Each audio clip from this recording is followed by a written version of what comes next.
Hello, আসসালামু আলাইকুম। আমি সিদ্রাতুল মুনতাহা ফারুকী, তোমাদের প্রাপ্তি আপু সবাইকে ওয়েলকাম করছি ওয়ান শট লাইভ ক্লাসে। যেহেতু আমরা এখন অলমোস্ট আছি অক্টোবরে এবং আমাদের এসএসসি পরীক্ষার কিন্তু আর খুব বেশি একটা সময় নেই, এপ্রিলে আমাদের এসএসসি পরীক্ষাটা হবে।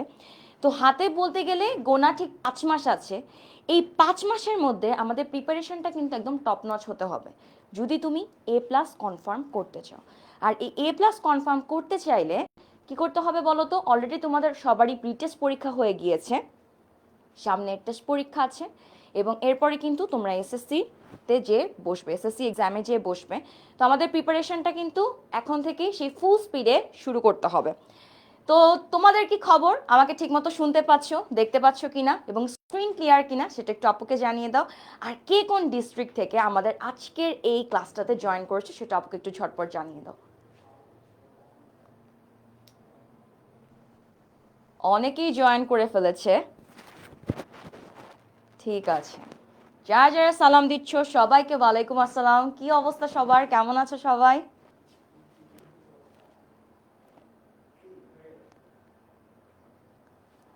ওকে, ওয়ালাইকুম আসসালাম। কি খবর তোমাদের সবার, কেমন গেল প্রি টেস্ট? আর আমাদের টেস্টও কিন্তু আর বেশি দিন সময় নেই, তাই তো? ডিসেম্বরের মধ্যেই আমাদের হচ্ছে টেস্ট পরীক্ষাগুলো শেষ হয়ে যাবে। তো টেস্ট পরীক্ষার প্রিপারেশনটা আমাদের পারফেক্ট হতে হবে, কারণ টেস্ট পরীক্ষা থেকেই তুমি বুঝতে পারবা যে তোমার এসএসসিতে তোমার রেজাল্টটা কেমন হবে, রাইট? তাই আমাদের এখন থেকে প্রিপারেশনটা সেরকম ভালোভাবে নিতে হবে। ওকে, ওকে, সব ক্লিয়ার, দেখা যাচ্ছে, শোনা যাচ্ছে, screen clear, very very good. Okay, okay, Comilla থেকে জয়েন করে ফেলেছে, কুমিল্লা, গাজীপুর। আজকের আমাদের ক্লাসটা মূলত ওয়ান শট লাইভ ক্লাস, যেখানে আমরা তোমাদের সিলেবাসের প্রথম যে 4টা অধ্যায় আছে বায়োলজি, 1, 2, 3, 4, এই 4টা চ্যাপ্টারের এমসিকিউ সলভ করব এবং এই এমসিকিউগুলা তোমাদের টেস্ট পরীক্ষাতে যেমন আসতে পারে এবং একইভাবে তোমাদের এসএসসি পরীক্ষাতেও আসতে পারে। তাই প্রিপারেশনটা ওভাবেই নিতে হবে আমাদের, ঠিক আছে?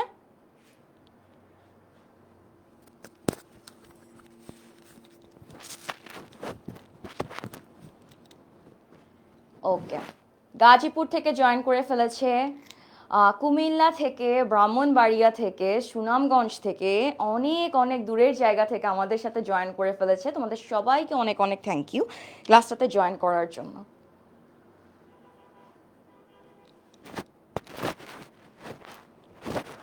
ওকে, তো আমার সাথে তোমাদের অনেকেরই এই পর্যন্ত অনেকবার ক্লাসে দেখা হয়েছে, কথা হয়েছে, পড়াশোনা হয়েছে। অনেকে আমাদের সাথে, আমি জানি আমাদের সামনের যে এসএমপি কোর্স আসছে সেটাতে অনেকে জয়েন হবা, তো অনেকের সাথে আবার ক্লাসে দেখা হবে। তারপর আমার পরিচয়টা একটু ছোট্ট করে দিয়ে দিই। আমার পুরো নাম হচ্ছে সিদ্রাতুল মুনতাহা ফারুকী প্রাপ্তি, তোমাদের প্রাপ্তি আপু। এবং আমি হচ্ছে মূলত বায়োলজির ক্লাসগুলাই নিয়ে থাকি এবং আমি পড়াশোনা করছি ব্র্যাক ইউনিভার্সিটিতে মাইক্রোবায়োলজিতে। তো আজকে মূলত আমরা এই যে চ্যাপ্টার 1, 2, 3, 4 এটার এমসিকিউ সলভ করব, যে এমসিকিউগুলো তোমাদের টেস্ট পরীক্ষার জন্য যেমন ইম্পর্টেন্ট এবং একইভাবে তোমার এসএসসির জন্য কিন্তু ইম্পর্টেন্ট। আপু আজকের ক্লাসটা করানোর সময় তোমাদেরকে অনেক গাইডলাইন দিব, অনেক কুইক হ্যাক্স দিব, কিভাবে একটা এমসিকিউ সলভ করতে হয়, কিভাবে প্রিপারেশনটা নিতে হয়। তোমাদের কাছে আমার রিকোয়েস্ট থাকবে সেই জিনিসগুলো একটু নোট ডাউন করে রাখতে, যেন সামনে যখন তুমি প্রিপারেশনটা নিবে তখন যেন তোমার প্রিপারেশনটা আরও ভালো হয়, ঠিক আছে? ওকে, এবং দেখো তোমাদের এই এসএমপি শেষ মুহূর্তের প্রস্তুতি কোর্সটা কিন্তু ইনশাআল্লাহ ডিসেম্বরের মধ্যেই শুরু হয়ে যাচ্ছে এবং তার আগে এটা তো তোমাদের এসএসসি পরীক্ষার প্রিপারেশন, এর আগের মুহূর্তের পরীক্ষাটা কি আমাদের টেস্ট পরীক্ষা, রাইট? তো টেস্ট পরীক্ষার প্রিপারেশনটাও কিন্তু আমাদের অনেক ভালো হতে হবে এবং এই টেস্ট পরীক্ষার প্রিপারেশনের জন্য আমাদের এই তোমরা যারা এসএমপিতে ভর্তি হচ্ছ তাদের জন্য থাকছে টেস্ট পরীক্ষার প্রিপারেশন একটা মিশন। তাই কি করতে হবে? ঝটপট এসএমপিতে ভর্তি হয়ে যাও। তুমি যদি এখন এসএমপিতে ভর্তি হয়ে যাও, তুমি টেস্ট পরীক্ষার প্রিপারেশনটাও কিন্তু তোমার একইভাবে বেস্ট একটা প্রিপারেশন হয়ে যাচ্ছে, রাইট? এবং মূলত এই কোর্সগুলোতে শুধু কি সায়েন্স, আজকে যেমন বায়োলজির ক্লাস, তো যারা কমার্স বা আর্টস তাদেরকে একটু মন খারাপ হচ্ছে যে আমাদের জন্য কি কোনো প্ল্যান নাই? ডেফিনেটলি এরকম চিন্তা ভাবনা একদমই মাথায় রাখবা না। 10 মিনিট স্কুল সবসময় তোমাদের সবার কথা চিন্তা করে, সায়েন্সের যেমন ক্লাস থাকবে একইভাবে কমার্স এবং আর্টসেরও ক্লাসগুলো আমাদের থাকবে ইনশাল্লাহ। তো ঝটপট ভর্তি হয়ে যেতে হবে, রাইট? এবং এই কোর্সগুলোতে তোমাকে আমি এইটুকু অ্যাসিওরিটি দিতে পারি, তোমার এমসিকিউ, সিকিউ, এসকিউ সব প্রকার গাইডলাইন তুমি পেয়ে যাচ্ছ, এবং একই সাথে তোমার বই, দাগানো বই তো পাচ্ছই, তোমার সৃজনশীল প্রশ্ন কিভাবে লিখতে হয়, এছাড়াও তুমি কি পরীক্ষা দিয়ে নিজেকে যাচাই করার সুযোগও কিন্তু পাচ্ছ, এবং তোমার এই পরীক্ষার রেজাল্টটাও কিন্তু তোমাকে দিয়ে দেওয়া হবে ইমিডিয়েটলি, এবং সেটার থ্রুতে তুমি জানতে পারবে যে তোমার প্রিপারেশনটা কতদূর আগিয়েছে বা কতদূর কি অবস্থায় আছো, সেটা বোঝার জন্য পরীক্ষা দেওয়া খুবই খুবই গুরুত্বপূর্ণ। ঠিক আছে, তো ঝটপট ভর্তি হয়ে যাওয়ার চেষ্টা করো সবাই। ওকে, তো এখানে একটা গ্রাফ দেওয়া, দেখো প্রি টেস্ট, টেস্ট এবং এসএসসি পরীক্ষা। প্রি টেস্ট পরীক্ষা অলরেডি তোমাদের ডান, টেস্ট পরীক্ষা সামনে আসছে, এবং এসএসসি তো হচ্ছে সেই মহাযুদ্ধক্ষেত্র, যেটা আকাঙ্ক্ষাতেই আমাদের সবগুলো মিশন আসছে একটার পর একটা। তো প্রি টেস্ট পরীক্ষা দেওয়ার মাধ্যমে তোমার প্রিপারেশন, এই যে তুমি মহাযুদ্ধে যে যাচ্ছ, যে কোনো একটা জায়গায় যাওয়ার আগে তোমার প্রিপারেশনটা কিন্তু স্টেপ বাই স্টেপ চলতে থাকে। তোমার প্রথম এই মহাযুদ্ধে বসার প্রথম ধাপটা ছিল তোমার প্রি টেস্ট, রাইট? এবং তারপরের ধাপটা হচ্ছে তোমার টেস্ট, এবং তারপরে তুমি এসএসসিতে যেয়ে বসতেছো। এখন দেখো তোমার প্রি টেস্টের পরীক্ষাতে তোমার প্রিপারেশনটা হয় অ্যারাউন্ড, ধরে নাও 50%, 50% তোমার প্রি টেস্ট প্রিপারেশনের মাধ্যমে তুমি সামনে আগাচ্ছ এসএসসির দিকে, রাইট? এরপরে দেখো টেস্টে যখন তুমি যাচ্ছ, টেস্ট পরীক্ষায় যাওয়ার সাথে সাথে তোমার প্রিপারেশনের 90 থেকে 95% তুমি নিজেকে প্রিপেয়ার করে ফেলতেছো। দেখছো ধাপটা, প্রি টেস্ট থেকে টেস্ট, এবং টেস্ট মানে কি, তুমি এসএসসিতে বসার একদম উপযুক্ত একজন মানুষ, রাইট? তুমি একদম এসএসসিতে বসার জন্য একদম উপযুক্ত। এই টাইমে তোমার প্রিপারেশনটা হওয়া উচিত 90 থেকে 95%, আর এসএসসির সময় তো ডেফিনেটলি অবশ্যই অবশ্যই 100% প্রিপারেশন নিয়েই তোমার বসতে হবে। এখন তোমরা আমাকে বলো যে তোমাদের নিজেদের কে কোন অবস্থায় আছো।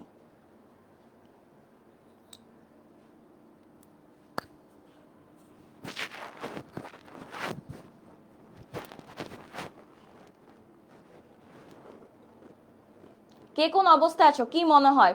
প্রি টেস্টের প্রিপারেশন কি তোমার 50% ছিল নাকি তারও কম ছিল?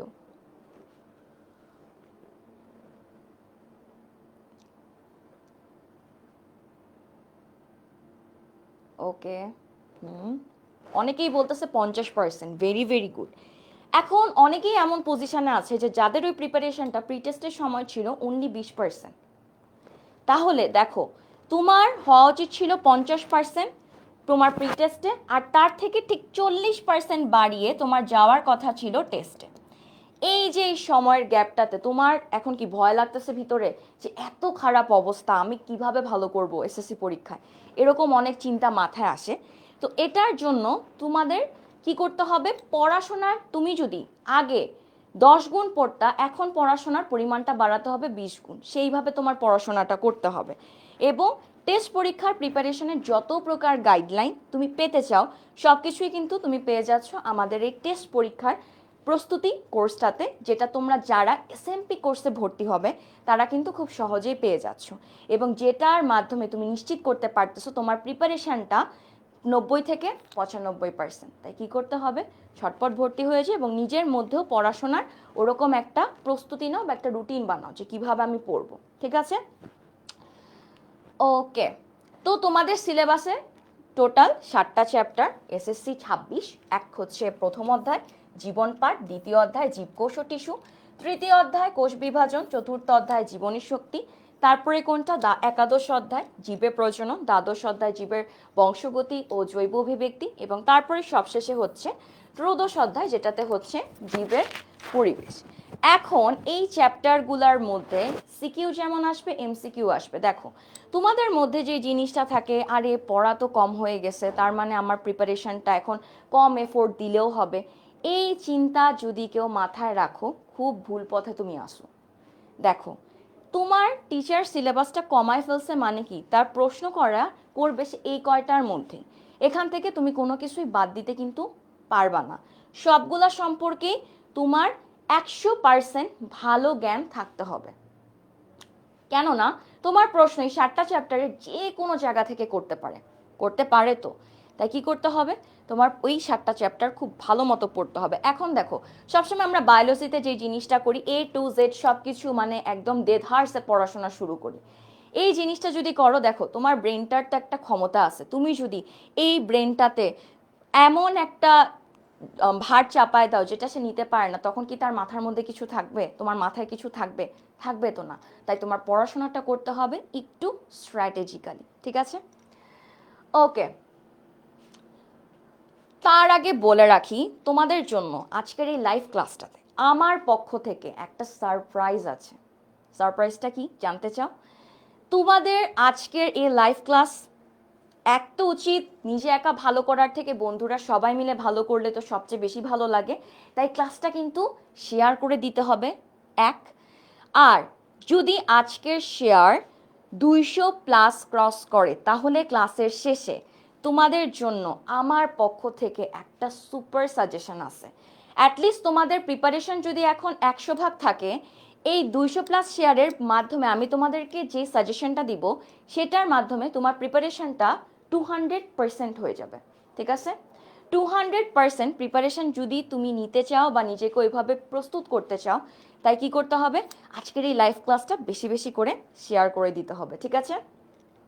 তো ঝটপট শেয়ার করে দাও। যদি আমাদের আজকের এই লাইভ ক্লাসটা 200+ ক্রস করে তাহলে আমার পক্ষ থেকে তোমাদের জন্য একটা সুপার সাজেশন আমি ক্লাসের শেষে তোমাদেরকে দিয়ে দিব, এটা প্রমিস করতেছি।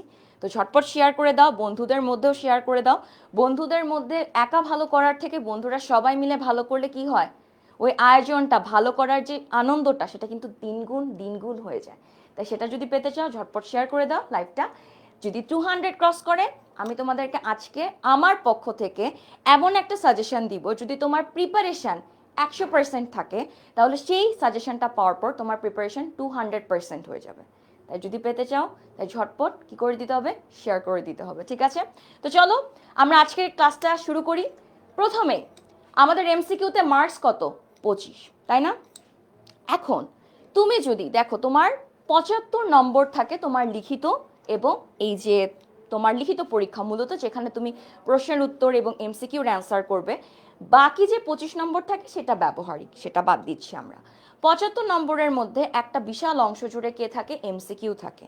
এমসিকিউতে যদি কারো এই 25-এর মধ্যে দেখা যায় অনেক কমে যায়, তখন তার কি হয় জানো, A+ সম্ভাবনা অনেকটাই কমে যায়। তাই তোমার এমসিকিউ প্রিপারেশনটাও ওভাবেই নিতে হবে। এখন প্রশ্ন খুবই কমন যে আপু এমসিকিউ প্রিপারেশন কিভাবে নিব, রাইট নাকি? ওকে, তো তোমার প্রথম যে কাজটা হবে, ঠিক আছে, ফরজ কাজ হচ্ছে তোমার বইটা খুব ভালো করে পড়তে হবে। বোর্ড পরীক্ষা হোক, যে কোনো পরীক্ষা হোক, তোমার প্রশ্ন বইয়ের বাইরে কোথাও থেকে আসবে না। বই খুব ভালো করে পড়তে হবে, ঠিক আছে? এমসিকিউর জন্য তো আরও খুবই গুরুত্বপূর্ণ বই ভালো করে পড়া। বই কি শুধু তুমি রিডিং পড়ে গেলেই হবে না, সব কিছু দেখো, একটা কাজ তুমি যদি মনোযোগ দিয়ে করো সেটা তোমার আজীবন মনে থাকবে। আর কোন একটা কাজ মানে আমি করছি কোনো মনোযোগ নেই, সেখানে কিন্তু তুমি খুব ভালো একটা ফলাফল পাবে না। তাই কি করতে হবে, তুমি যখন রিডিং পড়ছো সেটাও কিন্তু খুব ভালো করে পড়তে হবে এবং পড়ার কিছু নিয়মও আছে। যেমন কি করতে হবে, ইম্পর্টেন্ট টপিকগুলা, ওয়ার্ডগুলা কি করতে হবে, দাগিয়ে রাখতে হবে, যেন তুমি ওই চ্যাপ্টারটা যখন পড়বা তখন এই ওয়ার্ডগুলা দেখে তোমার মাথায় সব কিছু আসে, ঠিক আছে? এরপরে আসি বায়োলজি নিয়ে সবাই যে মহাভুলটা করে, সেটা প্রিপারেশনের সময় খুব সুন্দর করে এটাই ভাবে, আরে বায়োলজি মুখস্থ পড়লেই হয়ে যাবে, কোনো প্র্যাকটিসের দরকার নেই। যদি এইরকম চিন্তা ভাবনা তোমার মাথার মধ্যে থাকে, তুমি খুবই ভুল পথে আছো। এখনো সময় আছে ঠিক পথে ফিরে আসো। কি করতে হবে, তুমি তো পড়ছো একটা চ্যাপ্টার পড়ার সময় ইম্পর্টেন্ট শব্দ, টপিক দাগিয়ে পড়ছো। একই সাথে তোমার কর্তব্য হবে সেই চ্যাপ্টারের বিগত বছরে কোন কোন প্রশ্নগুলো আসছে সেগুলো সুন্দর করে প্র্যাকটিস করা। তাহলে কি হবে, একটা জিনিস তুমি বুঝার থেকে কাজ দিয়ে করলে মাথায় বেশিক্ষণ থাকে, ঠিক একইভাবে তুমি তোমার ব্রেইন দিয়ে একটা কিছু পড়ার পর সেটার যদি প্র্যাকটিস করো, তোমার ব্রেইনে সেই ইনফরমেশনগুলো অনেক দিন ধরে থাকে। এবং তখন দেখা যাবে কি, তুমি যখন বহু নির্বাচনী প্রশ্নের অপশনগুলো দেখবা, তোমার ব্রেইন খুব ভালো মতো তোমাকে ডিটেক্ট করে দিতে পারবে কোনটা কারেক্ট অ্যান্সার। ঠিক আছে?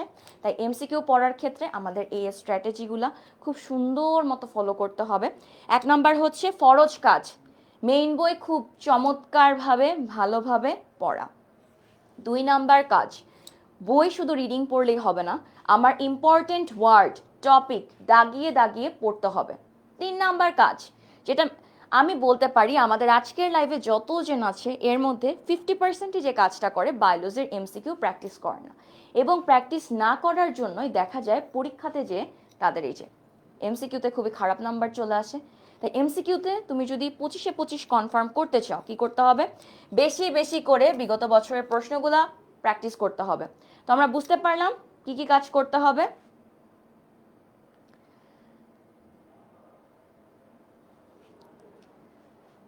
ওকে ওকে, চলো প্রথম এমসিকিউ আমাদের আজকের কি দেওয়া, চিত্র এ, এখানে একটা চিত্র দেওয়া যেটা বলছে এর জীবটি, এই জীবটি কোন রাজ্যের অন্তর্ভুক্ত। রাইট? প্রথম অধ্যায় আমরা কয়টা রাজ্যের নাম পড়েছি? 5টা। Monera, Protista, Fungi, Plantae, Animalia. Right? এর মধ্যে এই যে এই ছবিটা কিসের? কে কে বলতে পারো দেখি, এই ছবিটা কিসের? এই ছবিটা কিসের মনে হচ্ছে?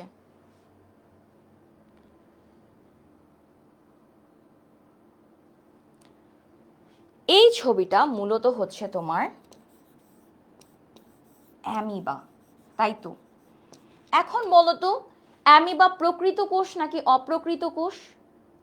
অবশ্যই এটা একটা প্রকৃত কোষ, ছবিটা দেখে আমি বলতে পারতেছি এটা একটা প্রকৃত কোষ। কেন বলো তো? এই যে কোষটা খুব সুন্দর করে কি বলতো সুগঠিত। সুগঠিত কোন অর্থে আমি বলছি? সুগঠিত আমি এই অর্থে বলছি কারণ তার যে নিউক্লিয়াসটা আছে, নিউক্লিয়াসটা কি আবৃত, তাই তো? নিউক্লিয়াস আবৃত, তার মানে এটা সুগঠিত এবং এটা একটা প্রকৃত কোষ, এবং এটা কি অ্যামিবা। তাহলে আমার অপশনে থাকা মনেরা তো একদমই হবে না, কারণ মনেরা কি আদি কোষ, তাই না? ফানজাই সেটাও হবে না, অ্যানিমেলিয়া আমাদের সাথে এর কোনো মিল নেই।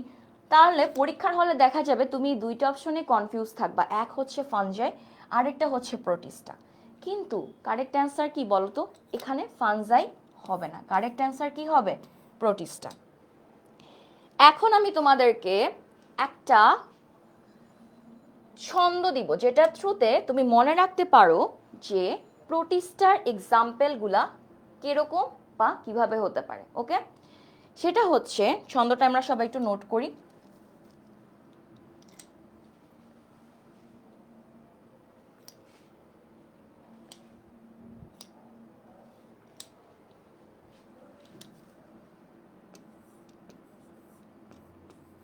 অ্যামিবা প্রত্যেক শৈবালকেই প্যারাদায়, যেমন ভাবে বায়োলজি অনেকের কাছে কি লাগে? প্যারাদায়ক, তাই তো? প্যারাদায়। এখন এই শব্দগুলোর অর্থগুলা কি কি? অ্যামিবা অলরেডি নিজেই একটা, প্রো দিয়ে হচ্ছে তোমার প্রোটিস্টা,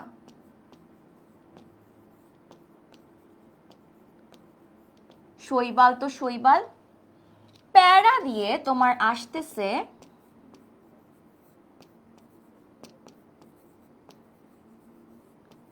প্যারামেসিয়াম।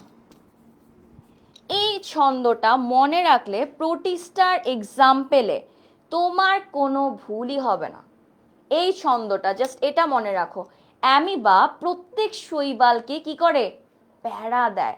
যেখানে অ্যামিবাটা কি? অ্যামিবা প্রত্যেকের প্রোটা কি? প্রোটিস্টা, শৈবাল শৈবাল, প্যারা থেকে প্যারামেসিয়াম। এই ছন্দটা দিয়ে তোমার কিন্তু যখন এই ছন্দটা তুমি যদি পড়ে পরীক্ষার হলে যাইতা তোমার এটা দাগাতে 10 সেকেন্ডও সময়ের কম সময় লাগতো, ঠিক আছে?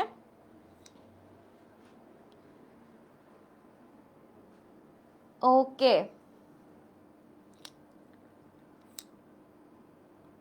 চলো সামনে আগাই। কি বলছে? জীবদেহে হরমোন নিয়ে আলোচনা করা হয় কোন শাখায়? হরমোন। আসো, হিস্টোলজি প্রথমেই বাদ, কারণ হিস্টো মানে কি? টিস্যু।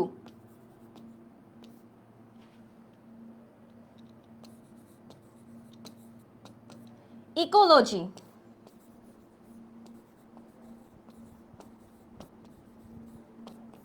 সাইটোলজি। সাইটো শব্দের মানে কি? কোষ। তাহলে থাকলো কে বলো তো? হরমোন নিয়ে আলোচনা করা হয়, কারেক্ট অ্যান্সার কি হবে? অ্যান্ডোক্রাইনোলজি। যখন কোনো শব্দ নতুন করে পড়ছো চেষ্টা করবে সেটা একটু ভেঙে ভেঙে পড়ার, তাহলে কি হবে? তোমার মাথায় বেশিক্ষণ থাকবে, ঠিক আছে? পড়াশোনাটা একটু স্ট্র্যাটেজিক্যালি করতে হবে। প্রতিদিন 7টা থেকে 10টা পর্যন্ত পড়ার টেবিলে বসে থাকা মানে তুমি পড়াশোনা করছো না। তোমার পড়াশোনাটাকে সেভাবেই পড়তে হবে, স্ট্র্যাটেজিক্যালি পড়তে হবে, যেন তুমি কি উপকৃত হও, ঠিক আছে? তাহলে বুঝলাম কারেক্ট অ্যান্সার কি হবে? অ্যান্ডোক্রাইনোলজি, যেখানে মূলত হরমোন নিয়ে আলোচনা করা হয়। ওকে, মৌমাছির বৈজ্ঞানিক নাম কি? দেখি তোমরা বলো, মৌমাছির বৈজ্ঞানিক নাম কি? Apis indica, Periplaneta americana, Nymphaea nouchali, কাপসাইচুস সেলুলারিস। বৈজ্ঞানিক নাম লেখার ক্ষেত্রে কিন্তু তোমার কিছু নিয়মও ফলো করতে হয়। যেমন এটা যেহেতু আমরা এইভাবে লিখেছি টাইপ করা, সেই ক্ষেত্রে আমাদের এটা কিভাবে লিখতে হয়? ইটালিকে। যদি তুমি খাতায় লিখতে কি করতে হতো? দুইটা শব্দের নিচে আন্ডারলাইন করতে হতো, তাই তো? ওকে, দেখি।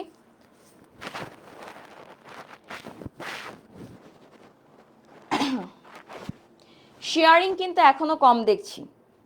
যদি 200 ক্রস না করে আমার সেই সুপার সাজেশন কিন্তু পাচ্ছ না। যদি পেতে চাও ঝটপট শেয়ার করে ফেলো। ওই তো অনেকেই কারেক্ট অ্যান্সার দিয়ে ফেলছে। কারেক্ট অ্যান্সার কি? Apis indica.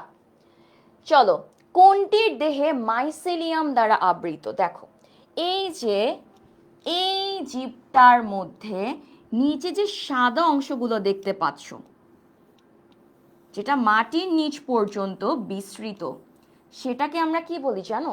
সেটাই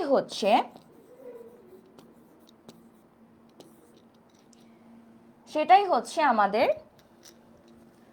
মাইসেলিয়াম।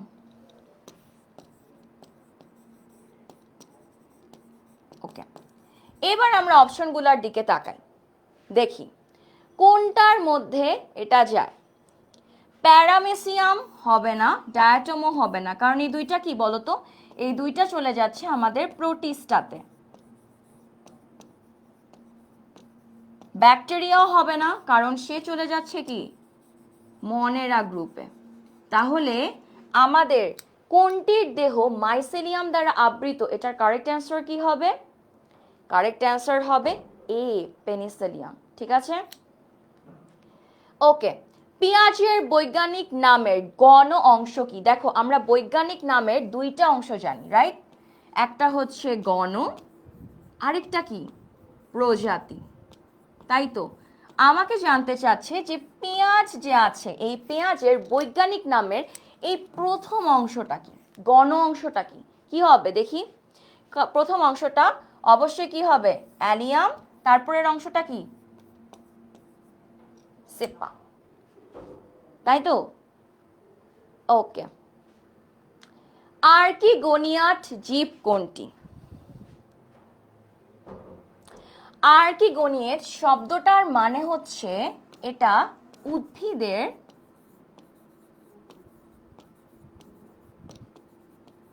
একটা স্ত্রী জনন অঙ্গ, উদ্ভিদের, ঠিক আছে? এখন দেখো তো অপশনগুলোর দিকে একটু ভালো মতো তাকাও। মাশরুম তো উদ্ভিদের মধ্যে আমি কনসিডার করবই না, ব্যাকটেরিয়াও না, পেনিসিলিয়ামও না, কিন্তু শৈবাল কি? শৈবাল একটা উদ্ভিদ। তাহলে কারেক্ট অ্যান্সারটা কি হচ্ছে? কারেক্ট অ্যান্সার হবে ডি, শৈবাল। আর্কিগোনিয়াট শব্দটার মানেটা আমরা বুঝতে পারছি। এটা মূলত জীবের, উদ্ভিদের বিশেষ করে একটা জনন অঙ্গ, স্ত্রী জনন অঙ্গ, ঠিক আছে? স্ত্রী জনন অঙ্গ, যেটার মাধ্যমে সে প্রজনন বা বংশগতির ধারা তার সম্পন্ন করে।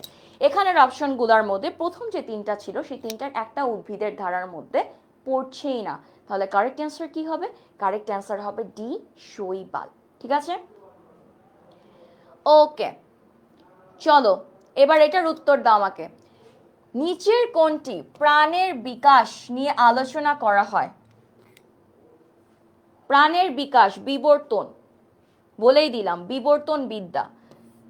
এখানে প্রাণের বিকাশটা নিয়ে কি করি আমরা? মূলত আলোচনা করে থাকি। এই যে মানুষের ধারা শুরুতে যেমন ছিল এখনো কি ঠিক সেম আছে না? হাইটের তো একটা বিশাল ডিফারেন্স আমরা দেখতে পাচ্ছি।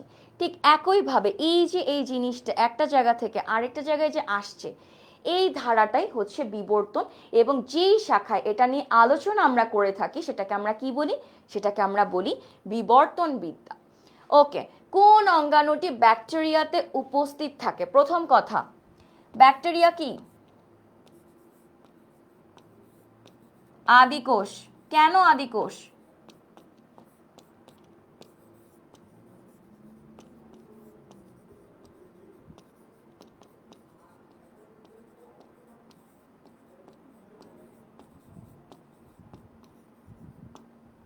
নিউক্লিয়াস সুগঠিত না। এখন বলো আমাকে যে কোন অঙ্গাণুটি ব্যাকটেরিয়াতে উপস্থিত থাকে? প্লাস্টিড তো অবশ্যই হবে না, এন্ডোপ্লাজমিক রেটিকুলামও হবে না, মাইটোকন্ড্রিয়াও হবে না। যে কোনো কিছু বাঁচার জন্য কি দরকার? প্রোটিন দরকার। ঠিক আছে, প্রোটিন দরকার। আর এই প্রোটিনটা কিভাবে আসে বলো তো? প্রোটিনটা কোন অঙ্গাণুর মাধ্যমে আসে? সেটা কি? রাইবোজোম। কারেক্ট অ্যান্সার কি হবে আমাদের? রাইবোজোম। ক্লিয়ার? এখন পর্যন্ত আমরা সবগুলো এমসিকিউ বুঝতে পারতেছি, ট্রিক্সগুলো বুঝতে পারতেছি যে কোন কত ডিপ থেকে আমাদের কোশ্চেনগুলো আসতেছে। তোমার যদি একটা টপিকের বেসিক ক্লিয়ার না থাকে তুমি কিন্তু এমসিকিউগুলো অ্যান্সার করতে পারবা না।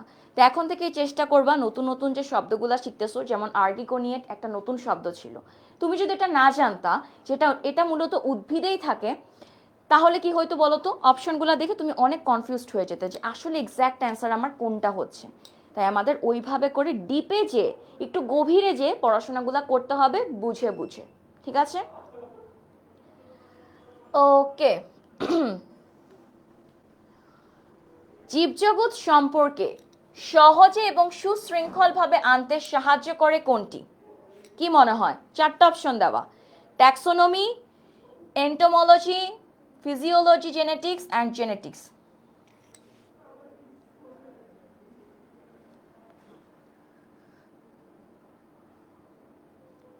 এখন আমরা প্রথম অধ্যায় পড়ছি।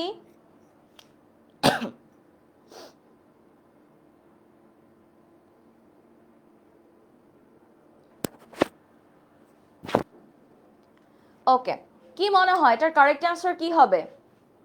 সহজ এবং সুন্দরভাবে শাখা প্রশাখায় বিন্যস্ত করে খুব চমৎকারভাবে তোমাকে বুঝিয়ে দিচ্ছে যে কোনটা ঠিক। সেটার ক্ষেত্রে কি হবে কারেক্ট অ্যান্সার? এক্স্যাক্টলি, এই তো সবাই পড়াশোনা করতেছো। কারেক্ট অ্যান্সার কি হবে? ট্যাক্সোনমি। Very very good. চলো, মানুষকে হেটারোট্রফিক বলা হয় কেন? প্রথমে বলো তো এই শব্দটার মানে কে কে জানো? হেটারোট্রফিক শব্দটার অর্থটা কি আসলে বলো তো?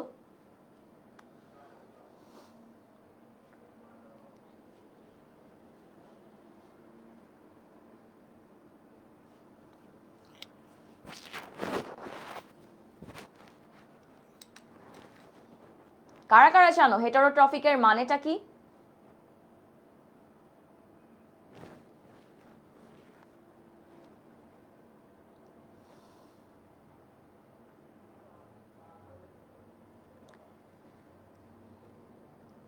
আমরা লাইভটা ঝটপট আমাদের ফ্রেন্ডদের মধ্যেও শেয়ার করে দিই। দেখো আজকের লাইভ ক্লাসটাতে কিন্তু শুধু কিন্তু এমন না যে বোর্ডের এমসিকিউগুলো আমরা সলভ করছি, সলভের মাঝে মাঝে আমাদের কিন্তু এই চ্যাপ্টারগুলোর অনেকগুলা টপিক ক্লিয়ার হচ্ছে। তাই তো, অনেকগুলা টপিক ক্লিয়ার হচ্ছে, কনসেপ্ট ক্লিয়ার হচ্ছে, কিভাবে তুমি এমসিকিউতে অ্যান্সার করবে, বায়োলজির এমসিকিউর জন্য তুমি কিভাবে পড়াশোনা করবে, সব কিছুই কিন্তু আজকের লাইভটাতে তুমি A to Z পেয়ে যাচ্ছ। এখন দেখো, নিজে স্বার্থপরের মতো একাই সব কিছু নিয়ে ফেললা, ফ্রেন্ডদেরকে শেয়ার করলা না, ওদেরকে বললা না, ওদের কি ভালো লাগবে? লাগবে তো না, তাই ঝটপট শেয়ার করে দাও। আর এরকম কিন্তু আরও নানা গাইডলাইন কিন্তু তোমাদের জন্য একদম পুরো দমে রেডি করা এসএমপি এবং টেস্ট পরীক্ষার প্রস্তুতি করছে। তো ছটপট জয়েন হয়ে যায় আমাদের সাথে, আরও অনেক এরকম গাইডলাইন তোমাদের জন্য রেডি করা আছে, ঠিক আছে? ওকে, পরভোজি, এক্স্যাক্টলি, এই তো তাবাসসুম, শাকিলা, ইর্তিজা, ওকে, সৈকত একদম ঝটপট কারেক্ট অ্যান্সার দিয়ে ফেলছে। হেটারোট্রপিক মানেই হচ্ছে পরভোজি। পরভোজি কারা থাকে বলো তো? পরভোজি শব্দটার মানে কি? পর, তার মানে কি? সে নিজে খাদ্য তৈরি করতে পারে না।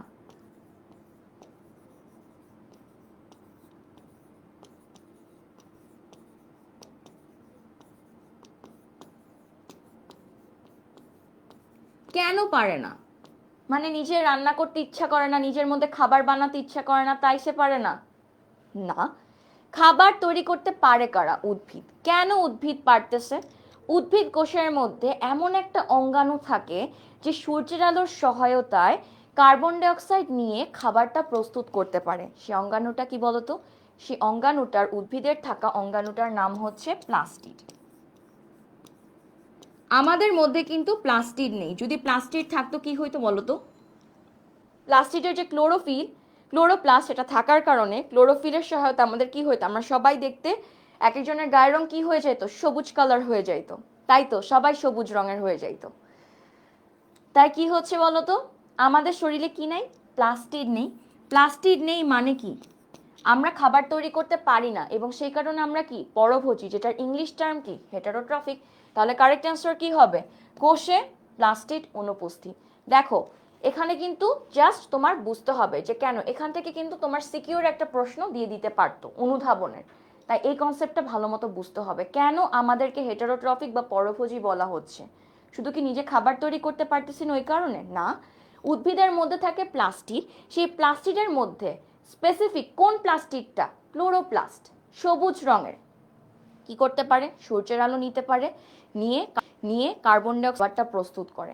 আমাদের শরীরে প্লাস্টিক নাই, থাকলে আমরা কি হইতো? সবাই সবুজ কালার হয়ে যাইতাম। তখন গাছ আর মানুষের মধ্যে কোনো পার্থক্যই করা যাইতো না।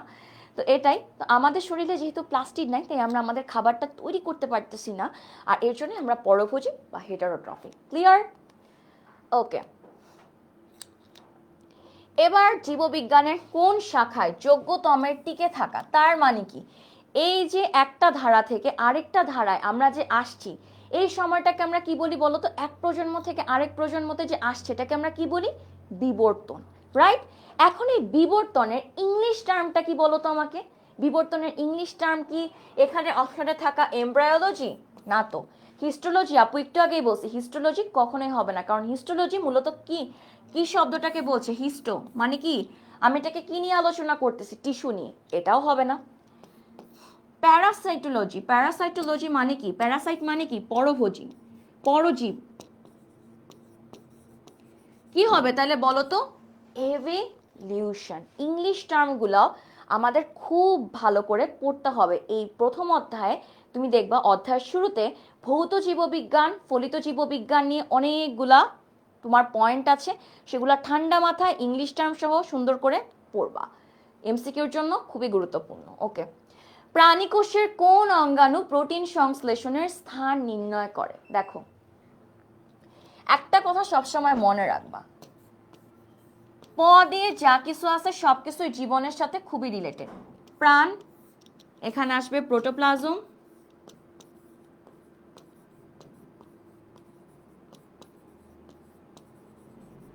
আর এদিকে আসবে তোমার প্রোটিন।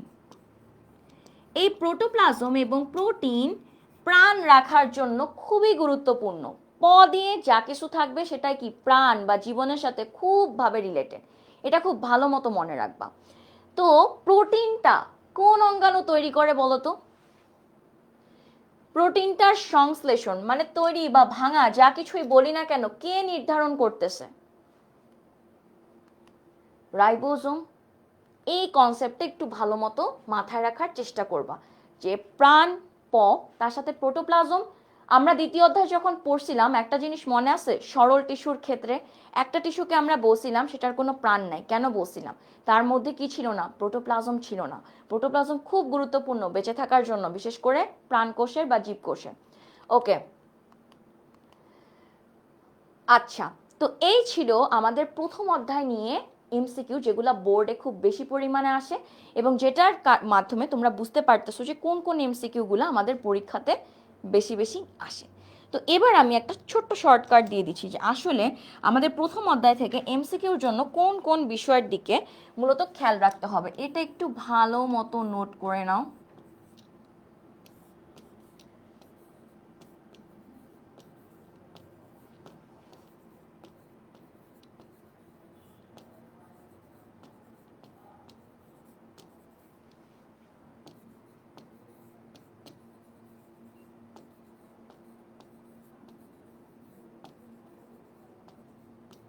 এই টপিকটা তো খুবই গুরুত্বপূর্ণ, একদম চ্যাপ্টারের শুরুতেই ফলিত জীববিজ্ঞান এবং ভৌত জীববিজ্ঞান এমসিকিউর জন্য একদম পারফেক্ট একটা টপিক হচ্ছে এই অংশটা। তো এই অংশটা খুব ভালো মতো প্র্যাকটিস করবে। তারপর যে 5টি রাজ্যের বৈশিষ্ট্য,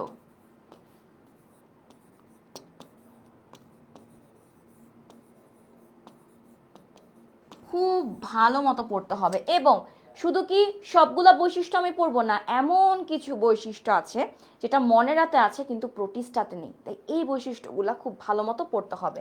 মূলত হচ্ছে কি বলবো, আমরা ইউনিক যে বৈশিষ্ট্যগুলো আছে সেগুলা খুব ভালো মতো এমসিকিউর জন্য পড়তে হবে। এবং আরেকটা কথা বলে রাখি, আমাদের প্রথম অধ্যায়টা হচ্ছে এমসিকিউর কিং। এমসিকিউ যত সবচেয়ে বেশি আসে এই প্রথম অধ্যায় থেকে, তাই প্রথম অধ্যায়টা আমাদেরকে খুব বুঝে বুঝে খুঁটিয়ে খুঁটিয়ে পড়তে হবে, ঠিক আছে? এরপরে উদাহরণগুলা খুব ভালো মতো, আপু যেমন আজকে একটা দিয়ে দিলাম যে প্রোটিস্টার উদাহরণ মনে রাখার ছন্দ, ঠিক একইভাবে চেষ্টা করবে বাকিগুলোরও এরকম ছন্দ দিয়ে মনে রাখার, কারণ এখান থেকে এমসিকিউ অনেক অনেক বেশি পরিমাণে আসে।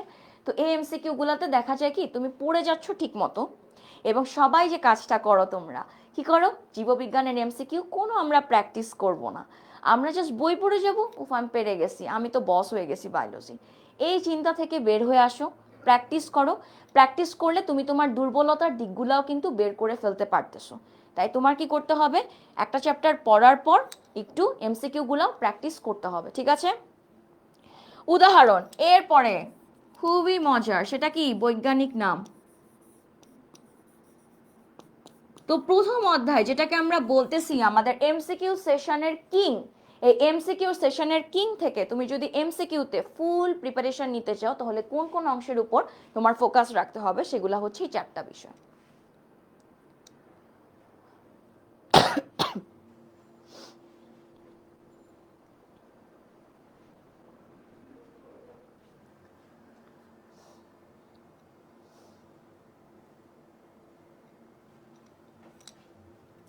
নোট ডান?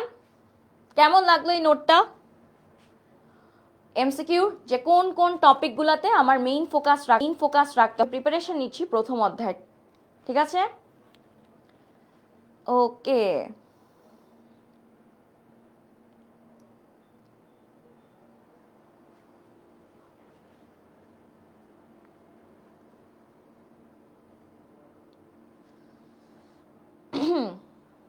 চলো সামনে আগাই। তো আমাদের যেটা শুরুতেও আরেকবার বললাম যে তোমাদের যদি প্রিপারেশনটা খুব ভালোভাবে নিতে চাও, যেহেতু তোমাদের প্রশ্নের ধরনে অনেক প্রকার পরিবর্তন এসেছে, সেই পরিবর্তনটা তোমাদের এখন তোমাদের শর্ট প্রশ্ন অ্যাড হয়েছে, তো অনেক কিছুতেই তোমাদের দেখা যায় প্রিপারেশন নেওয়ার ক্ষেত্রে অনেক জায়গাতেই তোমরা আটকিয়ে যাও। তো সেইটা যেন না হয় তাই তোমাদের সিকিউ এমসিকিউ এবং শর্ট কোশ্চেন সব কিছুর ওপর তোমাদের একটা ফুল প্যাক কোর্স নিয়ে আমরা সব টিচাররা মিলে হাজির হচ্ছি কিন্তু আমাদের এই শেষ মুহূর্তের প্রস্তুতি কোর্স। যেহেতু এটা শুরু হবে ডিসেম্বরের 1 তারিখ থেকে ক্লাস, এবং এর মধ্যেই তোমাদের যেহেতু টেস্ট পরীক্ষা চলে আসতেছে, তাই টেস্ট পরীক্ষার প্রস্তুতি স্বরূপ আমাদের টেস্ট পরীক্ষার একটা প্রস্তুতি কোর্স আমরা নামাচ্ছি। তো তোমরা যারা এসএমপিতে ভর্তি হয়েছো তারা কিন্তু এই টেস্ট পরীক্ষার প্রিপারেশন প্যাকটাও কিন্তু পেয়ে যাচ্ছ একই সাথে। তাই কি করতে হবে, ঝটপট ভর্তি হয়ে যাও, যেহেতু তোমাদের সব প্রকার গাইডলাইন দিতে আমরা সবাই একদম প্রস্তুত, ঠিক আছে? ওকে, আচ্ছা, এখন আমরা একটু দ্বিতীয় অধ্যায়ে যাই। দ্বিতীয় অধ্যায়ের প্রথম জিনিসটা কি আমাদের বলো তো? দ্বিতীয় অধ্যায়ে বাস্ট ফাইবার এর ক্ষেত্রে কোনটি সঠিক? এখন টিস্যু নিয়ে তো আমরা অনেকেই পড়াশোনা করছি, রাইট? টিস্যু মূলত একদম বেসিক কনসেপ্টে, ঠিক আছে? টিস্যু হচ্ছে কি দুই প্রকার, দুই প্রকারের মধ্যে একটা প্রকার হচ্ছে যেটাকে তুমি কি করতে পারো, এভাবে টান দিলে কি ছিঁড়ে ফেলা যাচ্ছে। ছিঁড়ে ফেলা মানে কি, সেটা কি বিভাজিত হচ্ছে। বিভাজিত কি বলো তো? বিভাজিত মানে কি, সেটা একটা থেকে দুইটা হচ্ছে, দুইটা থেকে চারটা হচ্ছে। এই যে এই জাতীয় কোষগুলাকে, এই জাতীয় টিস্যুগুলাকে আমরা কি বলতেছি? এই জাতীয় টিস্যুগুলাকে আমরা বলতেছি ভাজক টিস্যু। আর আরেক প্রকার টিস্যু আছে, সেটা হচ্ছে খুবই শান্ত শিষ্ট, একদম বিভাজিত হয় না, সেটাকে আমরা কি বলতেছি? স্থায়ী টিস্যু। এই কনসেপ্টটা খুব ভালো মতো মাথায় রাখবা যে কিভাবে কি হচ্ছে। মূলত টিস্যু একটা ফুল ফ্যামিলি প্যাক, মূলত তার একটা পুরো একটা পরিবার, যে পরিবারের দুইটা ছেলে, একটা হচ্ছে খুবই দুষ্ট চঞ্চল, এক জায়গা থেকে আরেক জায়গায় লাফালাফি করে, তার মানে কি সে হচ্ছে বিভাজিত অনেক বেশি হয়, সে কি ভাজক। আরেকটা হচ্ছে খুবই শান্ত শিষ্ট, যে জায়গায় রাখবা সে জায়গাতেই বসে থাকে, সে কি স্থায়ী টিস্যু, ঠিক আছে? এখন দেখো সবারই আকর্ষণ থাকে কি ওই শান্ত বাচ্চাটার উপর, যে ও আসলে কি করে। তো সেইভাবে আমরা এখন স্থায়ী টিস্যু নিয়ে একটু আলোচনা করি। স্থায়ী টিস্যু মূলত কি হয়, তিন প্রকার। এর মধ্যে যেটা হচ্ছে এর মেইন কনসেপ্ট, সেটা হচ্ছে কি বলতো? সরল টিস্যু। এখন এই সরল টিস্যু নিয়ে তোমাদের অনেকেরই নাম মনে রাখতে অনেক প্যারা হয়, তো একটা ছন্দ মনে রাখতে পারো, প্যারা কুল স্লে। প্যারা দিয়ে কি,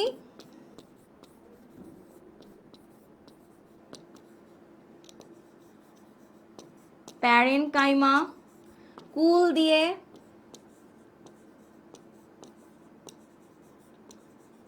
কোলেনকাইমা, স্লে দিয়ে কি স্ক্লেরেনকাইমা।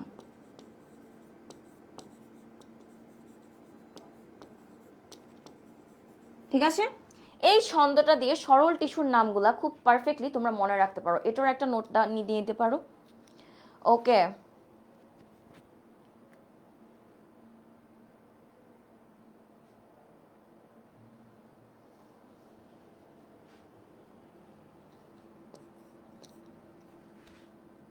ঠিক আছে? এর মধ্যে যে একটা ধাপ থাকে, সেটার মধ্যে কি বলতো, এই যে স্ক্লেরেনকাইমা, স্ক্লেরেনকাইমার আবার দুইটা অংশ থাকে, একটাকে কি বলি ফাইবার, আরেকটাকে আমরা কি বলি বলতো? ফাইবারের মধ্যে যে জিনিসটা আসে, ফাইবারকে আমরা কি বলে থাকি মূলত? Bast fibre. এখন এখানে যে প্রশ্নটা, বাস্ট ফাইবারের ক্ষেত্রে কোনটি সঠিক, দেখো বইতে একদম এক্স্যাক্টলি দেওয়া আছে। ফ্লোয়েমের ক্ষেত্রে যে জিনিসটা হয় কি হয় বলতো? ফ্লোয়েমের ক্ষেত্রে কি হয়, উদ্ভিদের মূলত দুই প্রকার বৃদ্ধি হয়ে থাকে। এক প্রকার বৃদ্ধি হয় কি, সে উপর বরাবর বৃদ্ধি পায়। আরেকটা বৃদ্ধি হয় সে এইভাবে প্রস্থ বরাবর বৃদ্ধিটা হয়। এই যে প্রস্থ বরাবর তার যে বৃদ্ধিটা ঘটে, এই বৃদ্ধিটাকে আমরা কি বলি, গৌণ বৃদ্ধি। ঠিক আছে? ঠিক আছে, একটা হচ্ছে উপর বরাবর বৃদ্ধি পায়, আরেকটা হচ্ছে পাশ বরাবর বা প্রস্থ বরাবর। প্রস্থ বরাবর যে বৃদ্ধিটা পাচ্ছে সেটাকে আমরা কি বলি, সেই বৃদ্ধিটাকে আমরা বলি গৌণ বৃদ্ধি। তাহলে বাস্ট ফাইবার মূলত ফ্লোয়েমের ক্ষেত্রে আমরা যে পড়ছিলাম, ফ্লোয়েম ফাইবারে একদম বইতে স্পেসিফিক একটা লাইন দেওয়া আছে। ফ্লোয়েম ফাইবার মূলত উদ্ভিদের যখন গৌণ বৃদ্ধি হয়, তখন কি হয়, গৌণ বৃদ্ধির সময় এই বাস্ট ফাইবারটা কি কাজ করে থাকে না। তাহলে এটার কারেক্ট অ্যান্সার কি হবে, বাস্ট ফাইবারের ক্ষেত্রে কোনটা সঠিক, সেটা হচ্ছে গৌণ বৃদ্ধি যখন হয় তখন মূলত উৎপন্ন হয় বাস্ট ফাইবার। ক্লিয়ার? ওকে, চলো এবার হচ্ছে দেহের অভ্যন্তরীণ নরম এবং নাজুক অঙ্গাণু। নরম এবং নাজুক অঙ্গাণু কি কি হতে পারে? হৃৎপিণ্ড, মস্তিষ্ক, তাই তো? এখন বলো এইটাকে আবরণ বা সংরক্ষণ করে রাখে বা প্রোটেক্ট করে রাখে কে? স্কোয়ামাস আবরণী টিস্যু, ফাইব্রাস যোজক টিস্যু, কিউবয়েডাল আবরণী টিস্যু, নাকি স্কেলিটাল যোজক টিস্যু?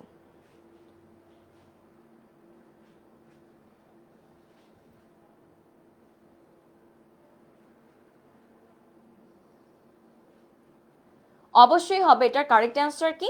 স্কেলিটাল যোজক টিস্যু। মূলত আবরণের কাজটা করে থাকে স্কেলিটাল যোজক টিস্যু।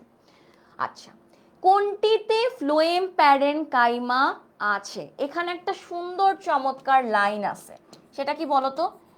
একবীজপত্রী মানে একটা বীজপত্রী যে উদ্ভিদগুলো আছে সেগুলোর মধ্যে কখনোই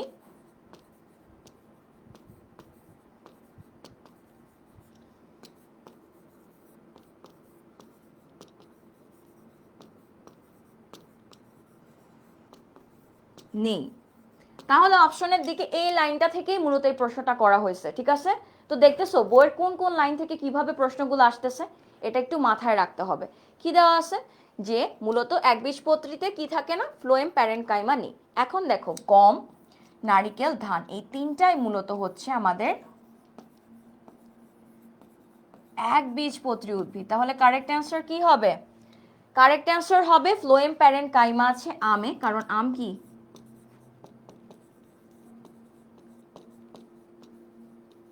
দ্বিবীজপত্রী। তাহলে কারেক্ট অ্যান্সার কি? কারেক্ট অ্যান্সার হবে আম। তাহলে বুঝতে পারছো কোন লাইন থেকে কিভাবে আমাদের এমসিকিউ গুলো আসতেছে?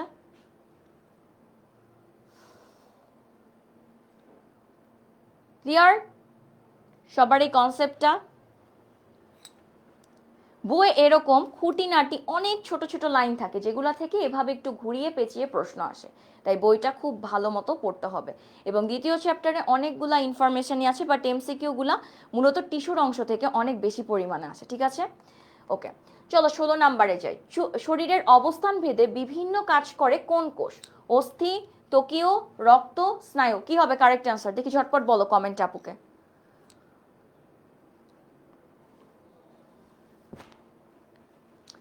দেখি কারা কারা আমাদের ক্লাসে এখন কারেক্ট অ্যান্সার দেয়, কারা কারা দ্বিতীয় অধ্যায় পড়ে ফেলছে।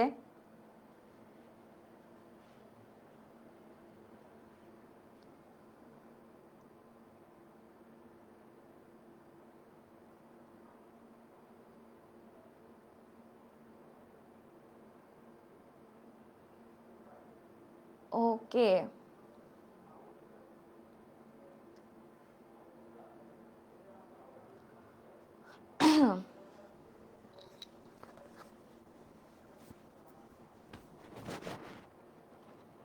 ওকে, ভেরি গুড।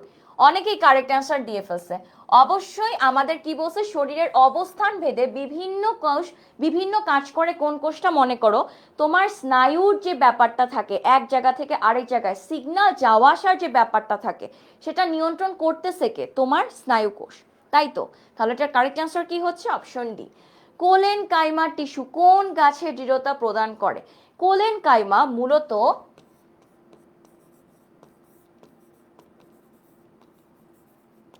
কচি ও নরম কাণ্ডে দৃঢ়তা প্রদান করে। এটার কারেক্ট অ্যান্সার কি হবে?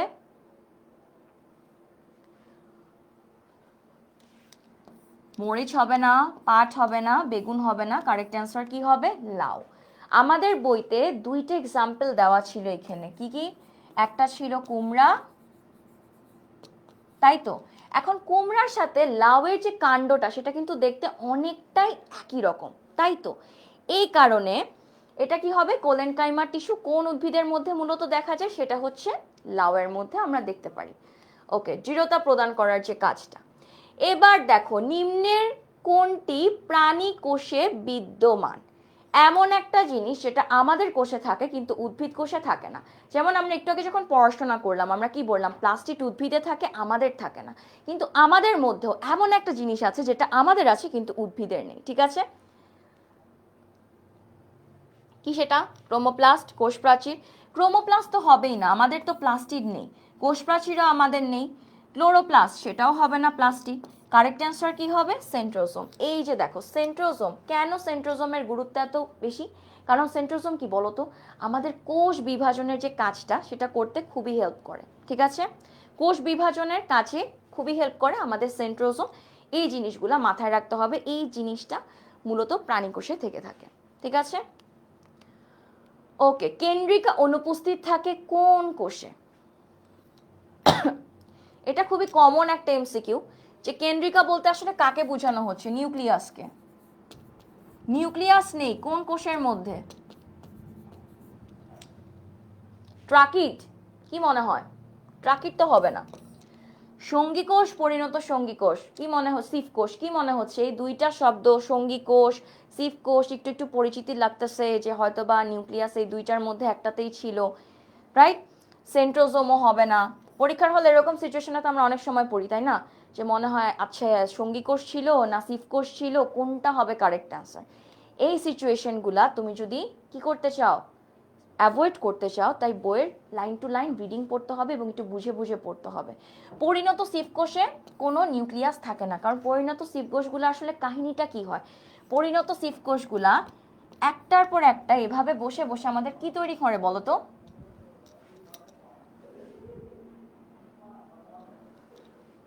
এরকম একটার পর একটা বসে বসে এরকম একটা টানেল আকৃতির সৃষ্টি করে, যেটাকে আমরা কি বলি বলতো?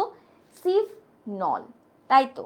সিফ নল তৈরি করে, এবং এইটা তৈরি করার জন্য এদের মধ্যে কোনো প্রকার কি থাকে না, কেন্দ্রিকা বা নিউক্লিয়াস থাকে না। তোমার জিনিসগুলা বুঝতে হবে।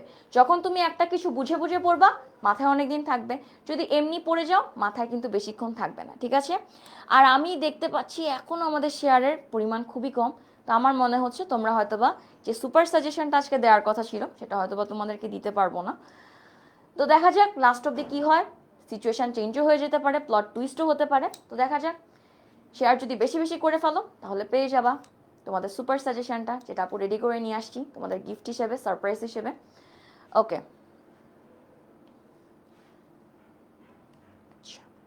তারপরের এমসিকিউ, প্রাণীদের শ্বাসনালীর প্রাচীরে কোন ধরনের আবরণী টিস্যু দেখা যায়? আবরণী টিস্যু কি কাজ করে বলো তো? আবরণ শব্দটা থেকে আমরা কি বুঝতে পারতেছি? এটা আবরণী শব্দটার মানে কি? আবৃত করে রাখে। এখন কোন ধরনের টিস্যু তোমার শ্বাসনালী মানে কি ফুসফুসের সবকিছুকে কি করে রাখতেছে? আবৃত করে রাখতেছে, সেটা কি হবে? সিলিয়া, ক্ষণপদ, ফ্লাজেলা নাকি গ্রন্থি? কি হবে বলো কারেক্ট অ্যান্সার?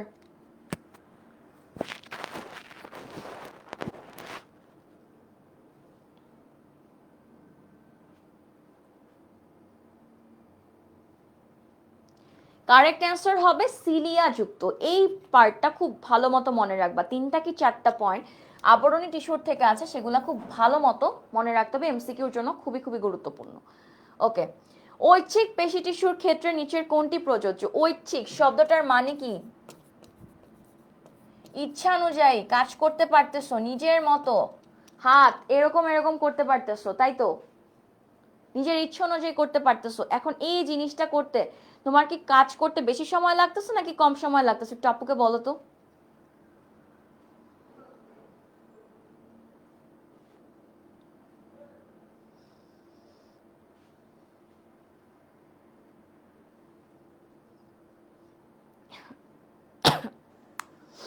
বেশি সময় লাগতেছে নাকি কম সময় লাগতেছে?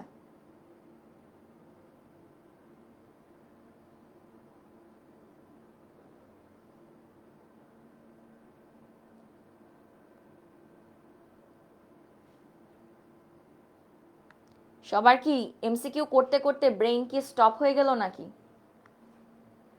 বেশি সময় লাগতেছে নাকি কম সময় লাগতেছে ঐচ্ছিক পেশির কাজটা করতে?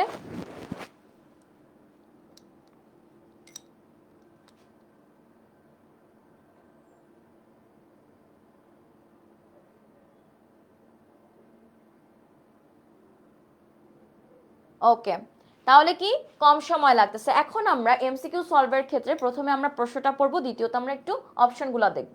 প্রথম অপশনে বলা আছে দ্রুত সংকুচিত ও প্রসারিত হতে পারে। হ্যাঁ, এটা একটা অপশন মাথায় রাখতে পারি। কোষগুলো মাকু আকৃতির হয়। মাকু আকৃতির কোন কোষগুলো হয় বলো তো? অনৈচ্ছিক, তাহলে এই অপশনটা কি হবে? কাটা।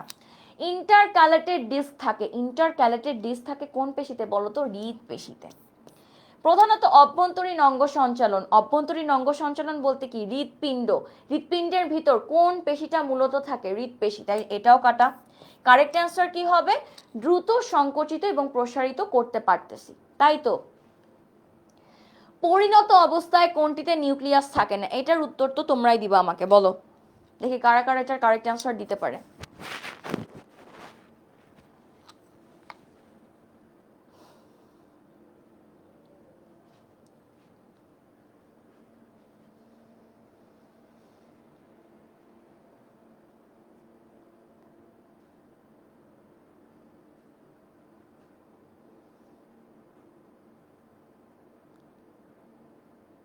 ওকে।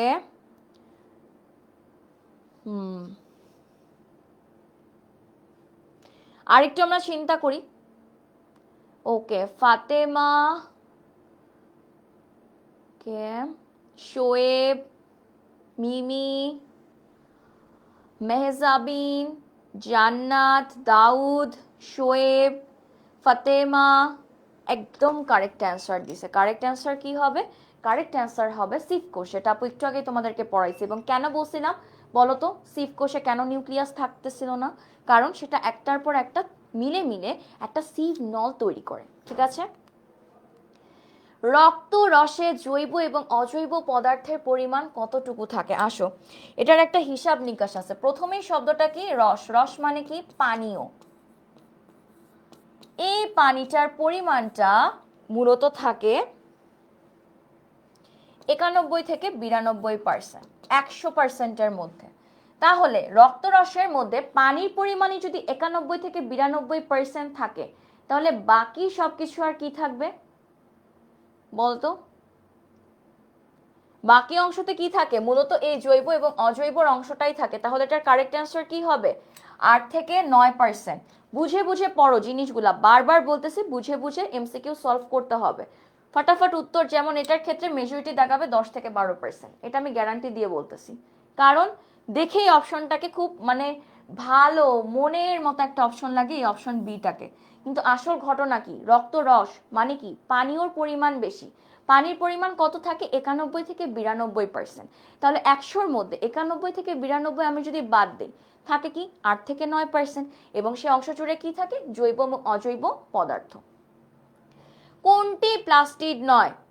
এটা খুবই ইজি। ক্লোরোপ্লাস্ট একটা প্লাস্টিড, ক্রোমোপ্লাস্ট একটা প্লাস্টিড, লিউকোপ্লাস্ট একটা প্লাস্টিড। টিনোপ্লাস্ট বলতে এই ইহজীবনে কোনো প্রকার প্লাস্টিড নেই। তাই কারেক্ট অ্যান্সার কি হবে? টিনোপ্লাস্ট। ওকে, প্লাস্টিড কত প্রকার? আগের এমসিকিউতেই বলে দিছি, অবশ্যই সেটা কত হবে? 3 প্রকার। আচ্ছা, এই ছিল আমাদের 2 নাম্বার থেকে পরীক্ষাতে আসার মতো এমসিকিউ। এখন তোমাদের কি মনে হচ্ছে যে দ্বিতীয় চ্যাপ্টার থেকে এমসিকিউ আসে মূলত কোন অংশ থেকে? দেখি কারা কারা বলতে পারো।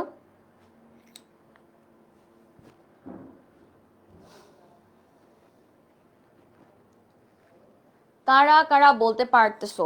মানে কি মনে হচ্ছে যে এতগুলা যে এমসিকিউ সলভ করালাম সেকেন্ড চ্যাপ্টার থেকে, কি মনে হচ্ছে যে কোন অংশ থেকে মূলত আমাদের বেশি বেশি এমসিকিউ আসে?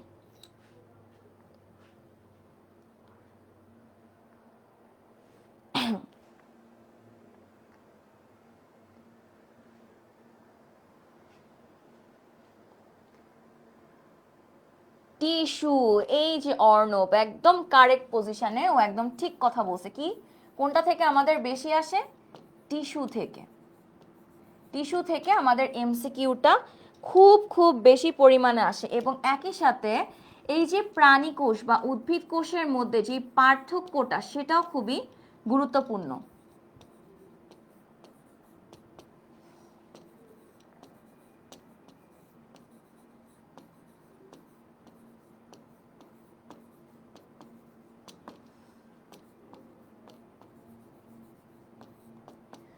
পার্থক্য 3 নাম্বার হচ্ছে যেটা থেকে অনেক বেশি পরিমাণে প্রশ্ন আসে, রক্ত। এবং আরেকটা হচ্ছে নিউরন।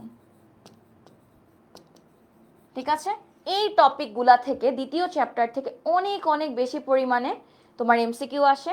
এই জিনিসটা একটু নোট ডাউন করে রাখো, যখন পড়বা তখন আপুর অ্যাডভাইসটা নিয়ে সে অনুযায়ী পড়াশোনাগুলো করবা।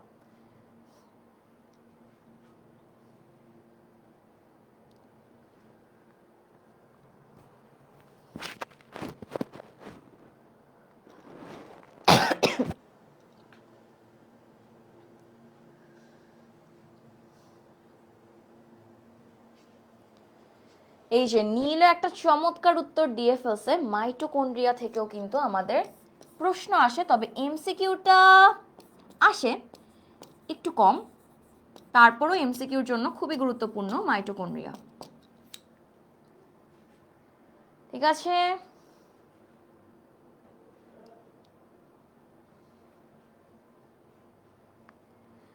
সেকেন্ড চ্যাপ্টার থেকে তোমাদের যেই প্রশ্নগুলা সবচেয়ে বেশি পায় আপু, সবচেয়ে কঠিন, কিছু মাথা থাকে না, এত এত ইনফরমেশন, কোনটা রেখে কোনটা পড়বো, পাগল হয়ে যাচ্ছি, এরকম নানাবিধ জিনিস তোমাদের থেকে অনেক অনেক কমপ্লেন পাই সেকেন্ড চ্যাপ্টারটা থেকে। দেখো সেকেন্ড চ্যাপ্টার হচ্ছে তোমার বায়োলজির কি বলবো ভিত্তি, ঠিক আছে, একটা ভিত্তি।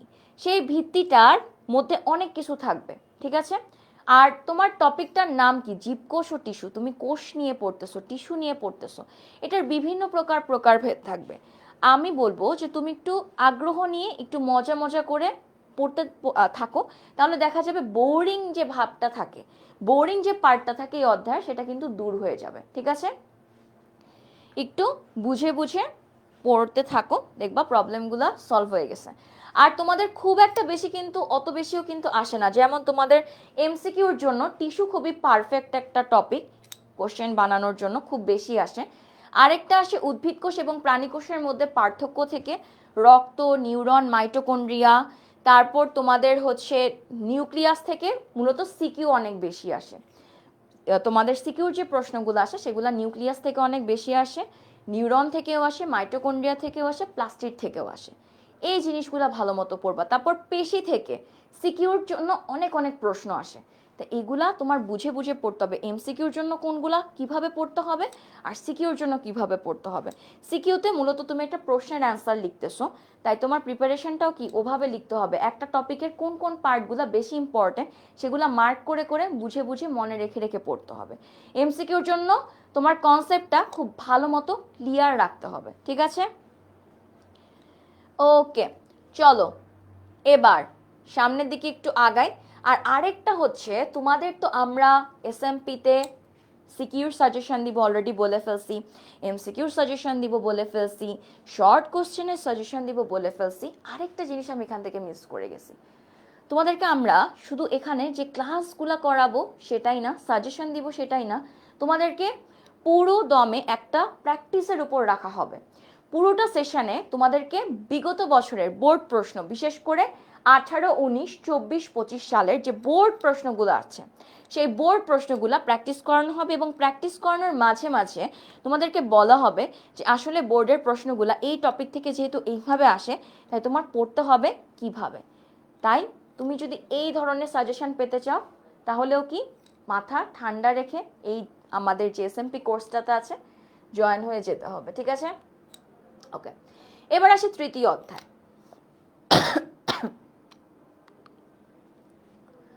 বলো এটার অ্যান্সার দাও, কারা কারা পারে এটার অ্যান্সার দিতে।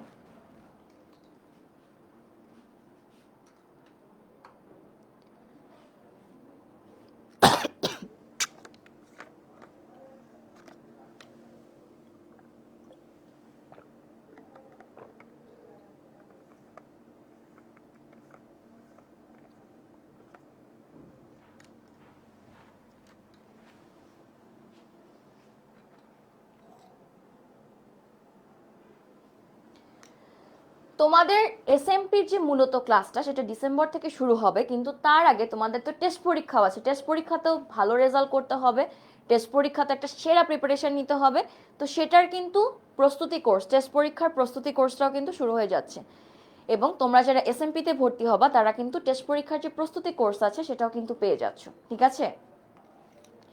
ওকে, এটার অ্যান্সার সুমনা বলতেছে সি। ওকে, সুমনা বলতেছে সি, কিন্তু আরেকজন বলে ফেলতেছে এ।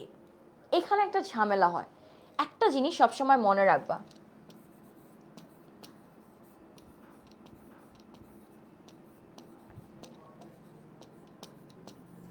জনন কোষ যদি বলা হয় সৃষ্টি, সেটা হবে মিওসিস, ঠিক আছে, সেটা হবে তোমার মিওসিস। আর যদি তোমাকে এখান থেকে বলা হয়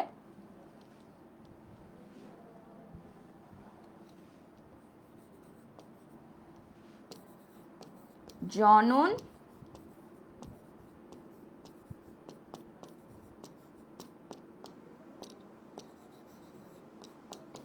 সংখ্যা বৃদ্ধি করার কথা যদি আসে, সেই ক্ষেত্রে হবে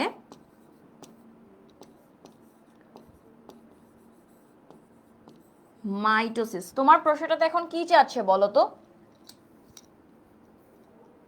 তোমার প্রশ্নটাতে জানতে চাচ্ছে জনন কোষ সংখ্যা বৃদ্ধি পায় কোন বিভাজনের মাধ্যমে।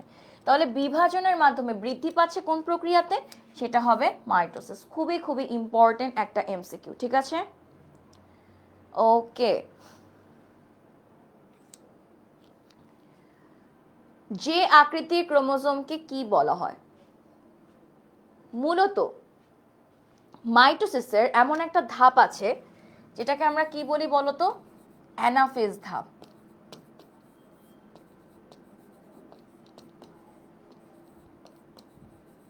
এই অ্যানাফেজ ধাপটাতে আমরা ক্রোমোজোমের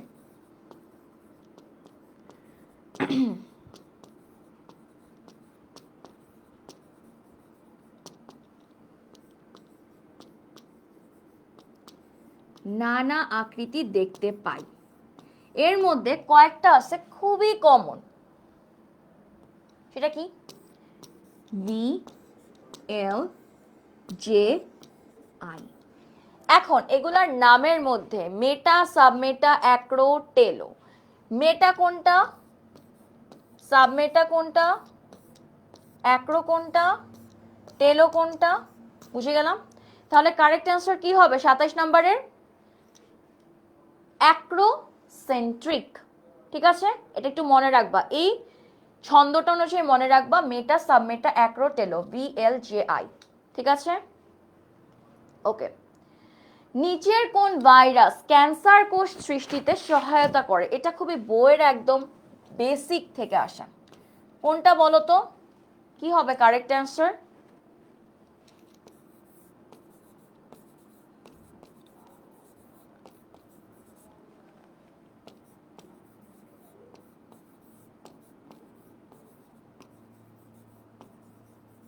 হিউম্যান প্যাপিলোমা ভাইরাসের কারণে ক্যান্সার সৃষ্টি হয়।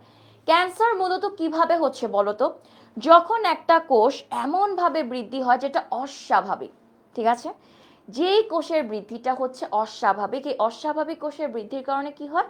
সেখানে একটা টিউমার আকার সৃষ্টি হয় এবং এই টিউমারটা আস্তে আস্তে কি হয়? ক্যান্সারের দিকে ধাবিত হচ্ছে।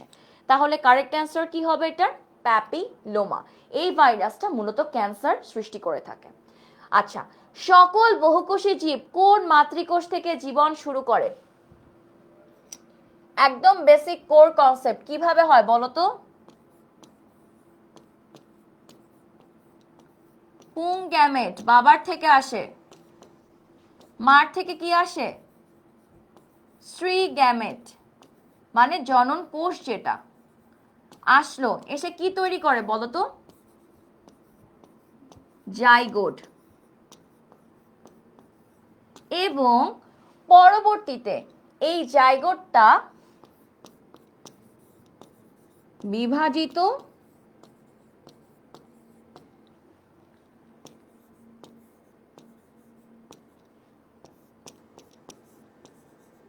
কোষ, টিস্যু, অঙ্গ, এভাবে পুরো বডিটা তৈরি হয়। তাহলে বলো তো এটার কারেক্ট অ্যান্সার কি হবে?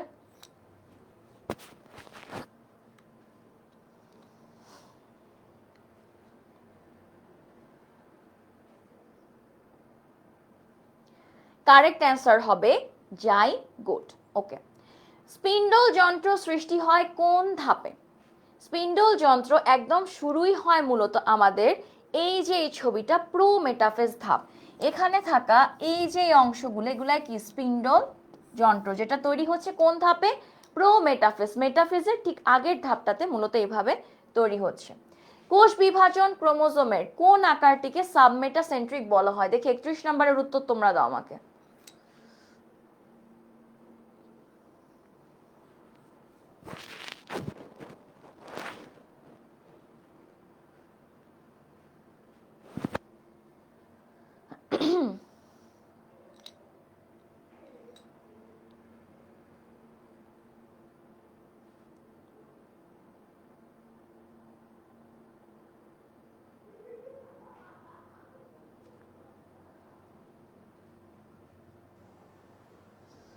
ওকে,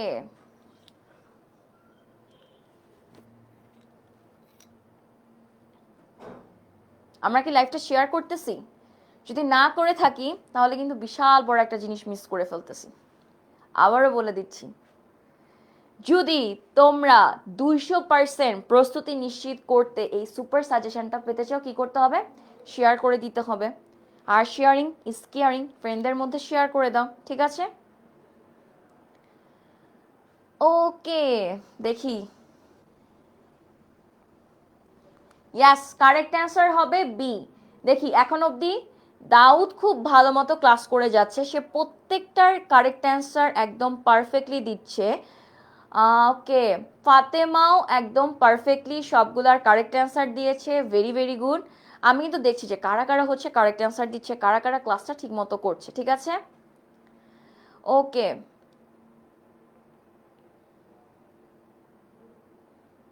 ওকে, অনেকেই কারেক্ট অ্যান্সার দিয়ে ফেলছে, ভেরি গুড। কোষ বিভাজনের কোন ধাপে পানি হ্রাস পায়? দেখো, একটা ধাপ আছে পানি যোজন ঘটে, আরেকটা হচ্ছে পানি হ্রাস পায়। পানি হ্রাস পায় মানে কি? পানিটা বের হয়ে যায়।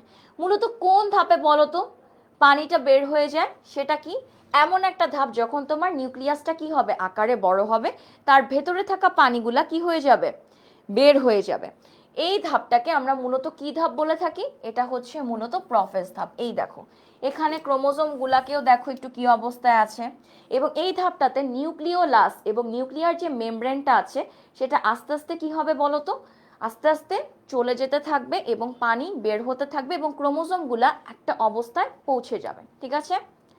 ওকে, মাইটোসিসের কোন পর্যায়ে নিউক্লিয়ার মেমব্রেন এবং নিউক্লিওলাস সম্পূর্ণ? দেখো, আমি যে একটু আগে প্রোফেস পড়ালাম, আমি কি বললাম? নিউক্লিয়ার মেমব্রেন এবং তোমার কি হচ্ছে? নিউক্লিওলাসটা হারিয়ে যাচ্ছে আস্তে আস্তে, কিন্তু আমি কি বলছি একবারও সম্পূর্ণ বিলুপ্ত হচ্ছে? সম্পূর্ণ বিলুপ্ত হয় এমন একটা পর্যায়ে, তোমাদেরকে একটা ক্লু দিয়ে দিচ্ছি, যেই সময়টায় ক্রোমোজোমটা সবচেয়ে বেশি খাটো ও মোটা হয়। এবার আমাকে বলো, এটার কারেক্ট অ্যান্সার কি হবে? প্রোফেস, প্রোমেটাফেস, প্রোমেটাফেস নাকি টেলোফেস? মাইটোসিসের কোন পর্যায়ে নিউক্লিয়ার মেমব্রেন এবং নিউক্লিওলাস সম্পূর্ণ বিলুপ্তি ঘটছে?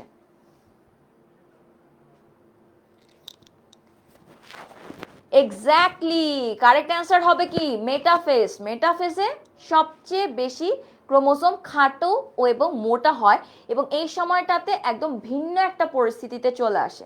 যেমন প্রোফেজে কি হয়? পানিটা বের হয়, নিউক্লিয়াসটা আকারে বড় হয়, ক্রোমোজোমগুলোকে আমরা একদম ক্লিয়ারলি দেখতে পারি।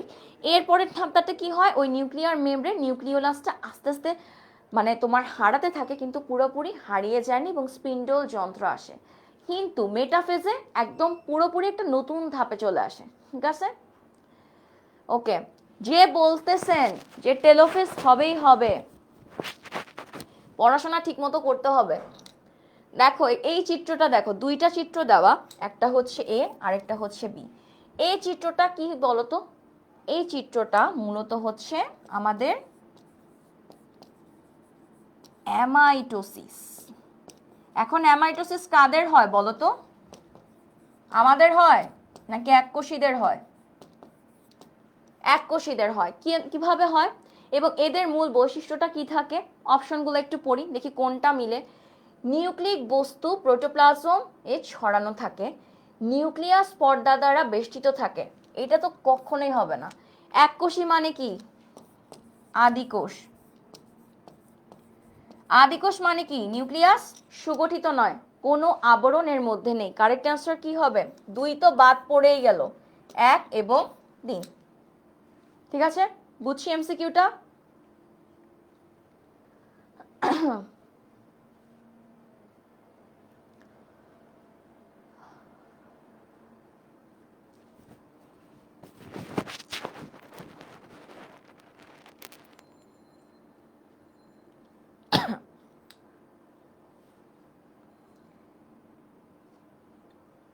ওকে,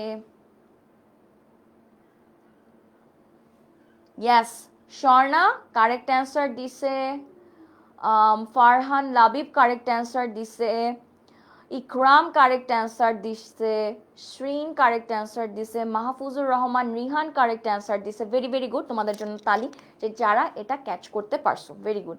আর যারা খুব চমৎকারভাবে ক্লাস মানে গল্প করে যাচ্ছ, স্প্যাম করে যাচ্ছ, দেখো পরীক্ষার হাতে কিন্তু আছে 5 মাস, এটা একটু মাথায় রেখো।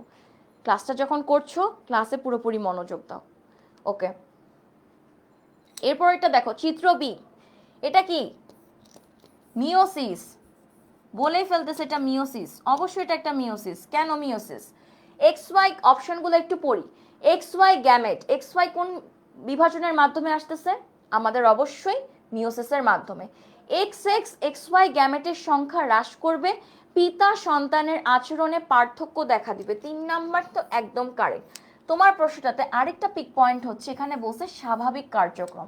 যখন একদম স্বাভাবিকভাবে তৈরি হচ্ছে তখন বলো তো অতিমাত্রায় তৈরি করবে কি করবে না? অতিমাত্রায় তৈরি করবে কি করবে না, কি মনে হয়? মিওসিসটা স্বাভাবিক ধাপে যখন ঘটতে থাকে তখন কি এদের মধ্যে কোনো প্রকার অতিমাত্রায় তোমার পুংজনন কোষ, স্ত্রী জনন কোষ তৈরি হওয়ার কোনো কিছুকে আমরা দেখি? দেখি তো না। কারেক্ট অ্যান্সার কি হবে? 2 ও 3। অবশ্যই এটাকে আমরা মিওসিসকে কি বলি? মিওসিসের একটা বিশেষ নাম আছে, সেটা কি? হ্রাসমূলক বিভাজন, তাই তো? কারণ অর্ধেক হয়ে যায় সবকিছু। এবং অবশ্যই এখানে একটা ধারা থেকে আরেকটা ধারা, একটা বংশ থেকে যখন আরেকটা বংশ প্রথম প্রজন্ম থেকে যখন দ্বিতীয় প্রজন্মতে যাচ্ছে, এদের বৈশিষ্ট্যের মধ্যে কিছুটা মিল কিছুটা অমিল থাকে। এই যে পিতার বৈশিষ্ট্য ছেলের মধ্যে বা মেয়ের মধ্যে আসছে, সেটাও কিন্তু মিওসিস এর থ্রুতেই হয়ে থাকতেছে। ওকে, উপরের চিত্রটি মাইটোসিস কোষ বিভাজনের কোন পর্যায়ে বলো তো? ক্রোমোসোমগুলা প্রথম কথা আলাদা হয়ে গেছে, সেন্ট্রোমিয়ার দিয়েই তারা আলাদা হয়ে গেছে এবং বিপরীত দিকে যাচ্ছে। এর আগের ধাপটাতে তারা ছিল এই অংশে, এখন তারা চলে যাচ্ছে এই 2 দিকে। তাহলে এটা কি হবে বলো তো? প্রোফেজ তো হবেই না, মেটাফেজও হবে না, টেলোফেজ তো শেষ ধাপ। কারেক্ট অ্যান্সার কি হবে? অ্যানাফেজ। ঠিক আছে। এই প্রশ্নটা থেকে সেন্ট্রোমিয়ার 2 ভাগে বিভক্ত হয়, একদম কারেক্ট। বিকর্ষণ শক্তি হ্রাস পায়। বিকর্ষণ মানে কি? একজন আরেকজনের থেকে দূরে সরে যাওয়া।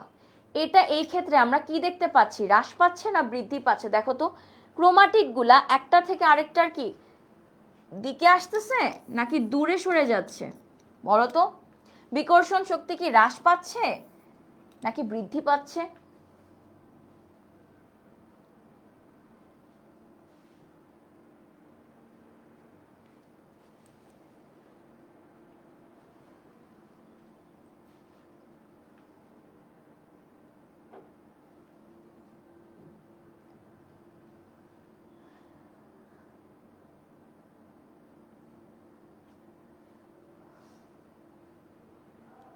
37 এর সি নাম্বার অপশন তো হবেই না।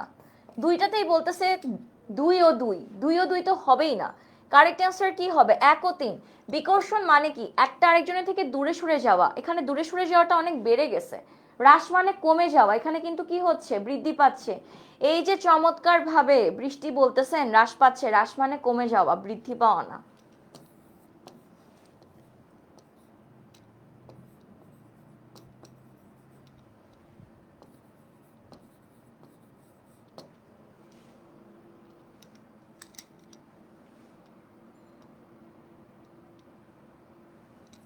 একজন আরেকজনের থেকে বিপরীত দিকে চলে যাচ্ছে, তার মানে তাদের বিকর্ষণটা যে, আকর্ষণ মানে কাছে আসা, বিকর্ষণ মানে দূরে চলে যাওয়া।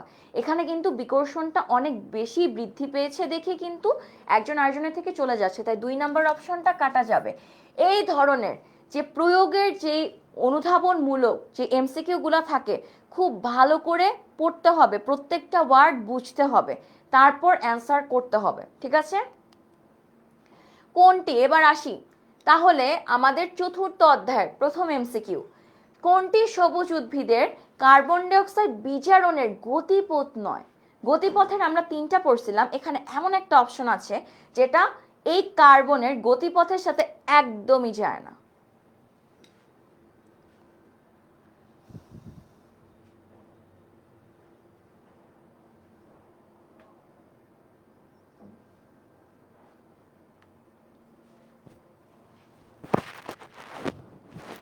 আমরা কিন্তু একদম শেষ পর্যায়ে চলে আসতেছি। যদি আমাদের শেয়ারিং ওমনে না হয়, আমরা কিন্তু পাচ্ছি না আমাদের সুপার সাজেশনটা। ঠিক আছে, ওকে।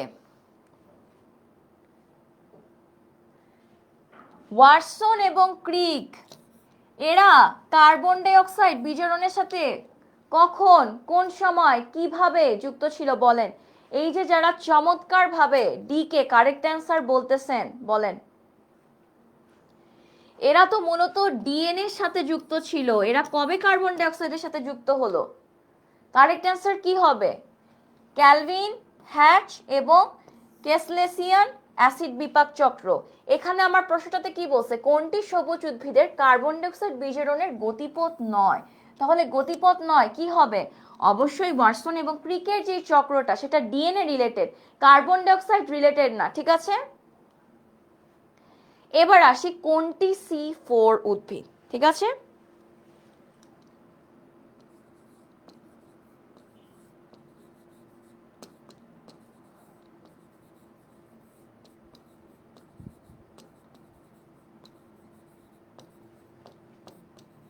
এই ছন্দটা দিয়ে আমরা C4 উদ্ভিদের নামগুলা মনে রাখতে পারবো।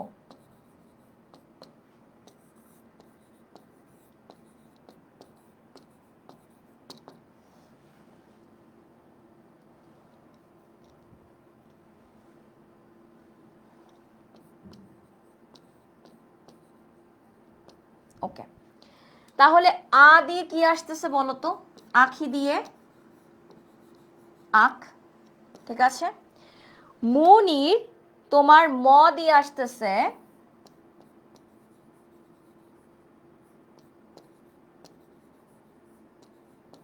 মুথা ঘাস। তারপর তোমার এই যে ন দিয়ে কি আসতেছে? তারপরে ভুয়া দিয়ে কি আসতেছে? ভুট্টা। আর এই যে এই দুয়ের এটা দিয়ে কি আসতেছে? দূর্বা ঘাস। এই ছন্দটা মনে রাখলে এই যে তোমাদের C3 আর C4 উদ্ভিদ নিয়ে তোমরা যে কনফিউজড হয়ে যাও সেটার হবে না।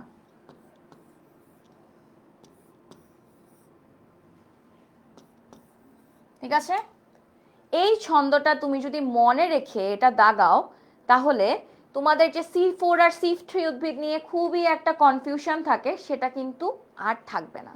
তাহলে কারেক্ট অ্যান্সার কি হচ্ছে? কারেক্ট অ্যান্সার হচ্ছে আমাদের অপশন ডি, সেটা হচ্ছে আখ। কারণ আমাদের এই ছন্দের মধ্যে আখির থেকে আমরা আখের কথা শুনছি, বাকি একটাও এখানে ছিলই না। তাহলে C4 উদ্ভিদ কিভাবে আমরা এই ছন্দটা দিয়ে কিন্তু মনে রাখতে পারতেছি। চলো সামনে আগাই। সামনের এমসিকিউ গুলা কি বলছে? শক্তি উৎপাদনে ব্যবহৃত হয় কোনটি? শক্তি আমরা কিভাবে উৎপাদন করি বলো তো? তার সাথে কি অ্যাড করি?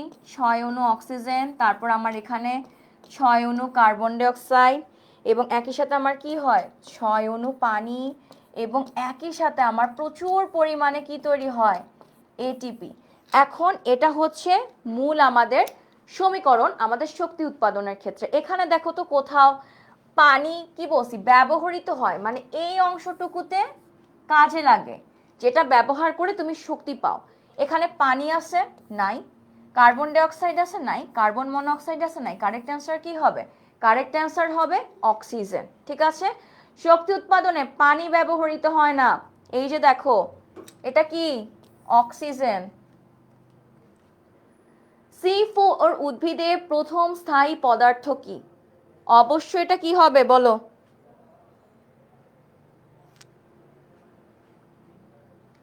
অক্সালো অ্যাসিটিক অ্যাসিড, যেটা আমরা C4 উদ্ভিদে পেয়ে থাকি। এর জন্য নাম কি হয়েছে বলো তো? C4। যদি আমরা সংকেতটা একটু লিখতে চাই কি হবে?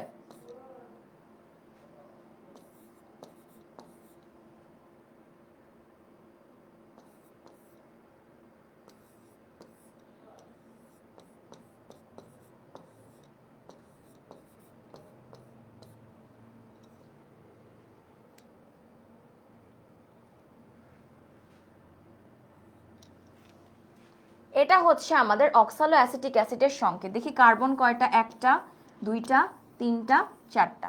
তাহলে কারেক্ট অ্যান্সার কি হবে? অক্সালো অ্যাসিটিক অ্যাসিড। মাইটোকন্ড্রিয়া স্বাভাবিক শ্বসনের কোন কোন ধাপের সাথে সম্পর্কযুক্ত? প্রথম এবং দ্বিতীয় দুইটাই হয় সাইটোপ্লাজমে, লাস্টের যে দুইটা ধাপ থাকে তৃতীয় এবং চতুর্থ, এই দুইটা মূলত হয়ে থাকে আমাদের মাইটোকন্ড্রিয়া। কারণ চতুর্থ ধাপের মধ্যে কে থাকে? ক্রেবস, এবং যেটাতে সবচেয়ে বেশি শক্তি উৎপন্ন হয়।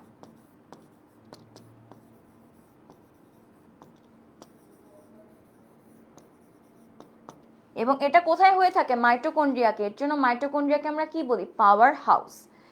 পত্ররন্ধ্র কোন অবস্থাতে বন্ধ হয়ে যায়? পাতায় পানির পরিমাণ বৃদ্ধি পেলে? না তো। বাতাসে অক্সিজেনের ঘনত্ব? বাতাসে সালফেটের পরিমাণ যদি 1%-এর কম হলে? তাহলে কারেক্ট অ্যান্সার কি হচ্ছে? বাতাসে কার্বন ডাইঅক্সাইডের পরিমাণ যখন বৃদ্ধি পেয়ে যায় তখন কি হয়? পত্ররন্ধ্রগুলার উপরের যে স্টোমাটা থাকে সেটা বন্ধ হয়ে যায়, এবং সেই কারণে এই টাইমটাতে পত্ররন্ধ্রগুলো আর খোলা থাকতে পারে না। এরপরে সালোক সংশ্লেষণের একটি প্রয়োজনীয় উপকরণ কি? বলো। কোন জিনিসটা খুবই গুরুত্বপূর্ণ আমার সালোক সংশ্লেষণে?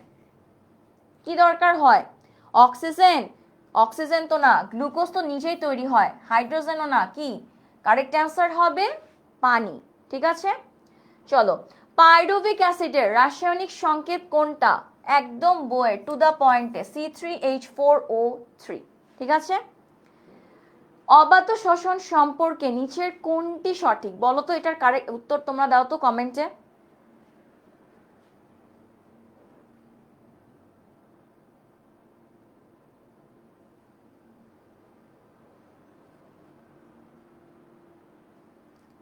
তোমাদের বইয়ে আমি বলি, তোমাদের প্রথমে 4টা ধাপের কথা লেখা ছিল, কিন্তু মূলত একদম এক্স্যাক্ট টু দা পয়েন্টে লেখা ক্রেবস চক্র এবং ইলেকট্রন, যেটা হচ্ছে ফাইনাল ধাপ থাকে, সেই দুইটা ধাপ কিন্তু তোমার মূলত হয়ে থাকে মাইটোকন্ড্রিয়াতে। দ্বিতীয় যে ধাপটা থাকে সেখানে কিন্তু সাইটোপ্লাজমের কিছুটা হলেও অবদান থাকে। পুরোটা জিনিস মাইটোকন্ড্রিয়াতে কিন্তু সংগঠিত হয় না, এটা মাথায় রাখতে হবে। যে একটু আগে আমাকে কমেন্টে বলেছিলে তাকে বলে দিলাম। ঠিক আছে, ওকে। অবাত শোষণে 38 এটিপি তৈরি হয়। খুবই চমৎকার, তোমার প্রিপারেশন খুবই ভালো অবস্থায় আছে। এসএসসিতে মানে কি যে একটা রেজাল্ট হবে যেটা তুমি কল্পনাও করতে পারবা না, তোমার প্রিপারেশন এত ভালো পর্যায়ে চলে গেছে।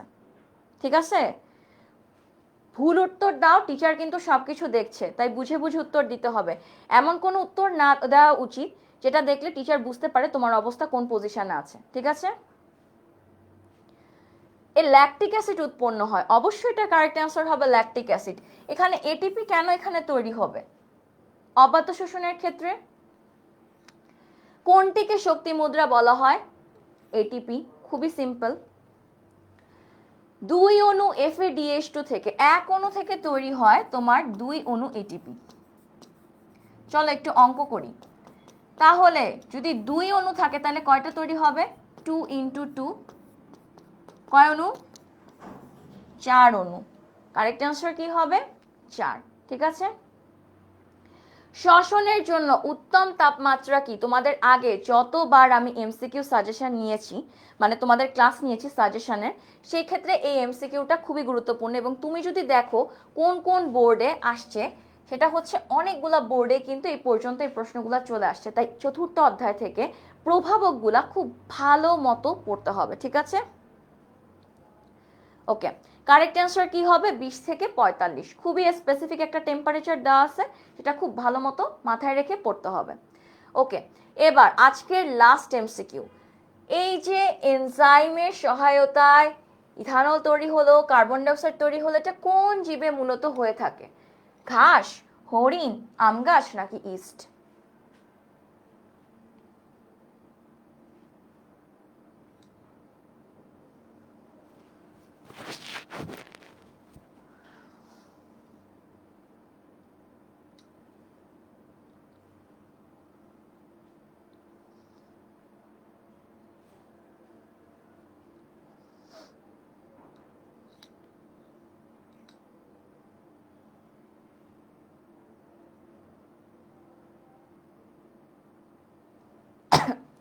এই প্রশ্নটার উত্তর কি হবে?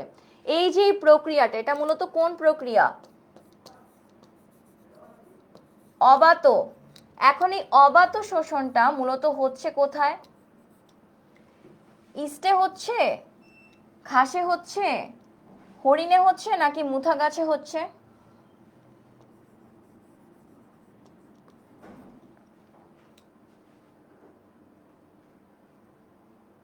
কি হবে?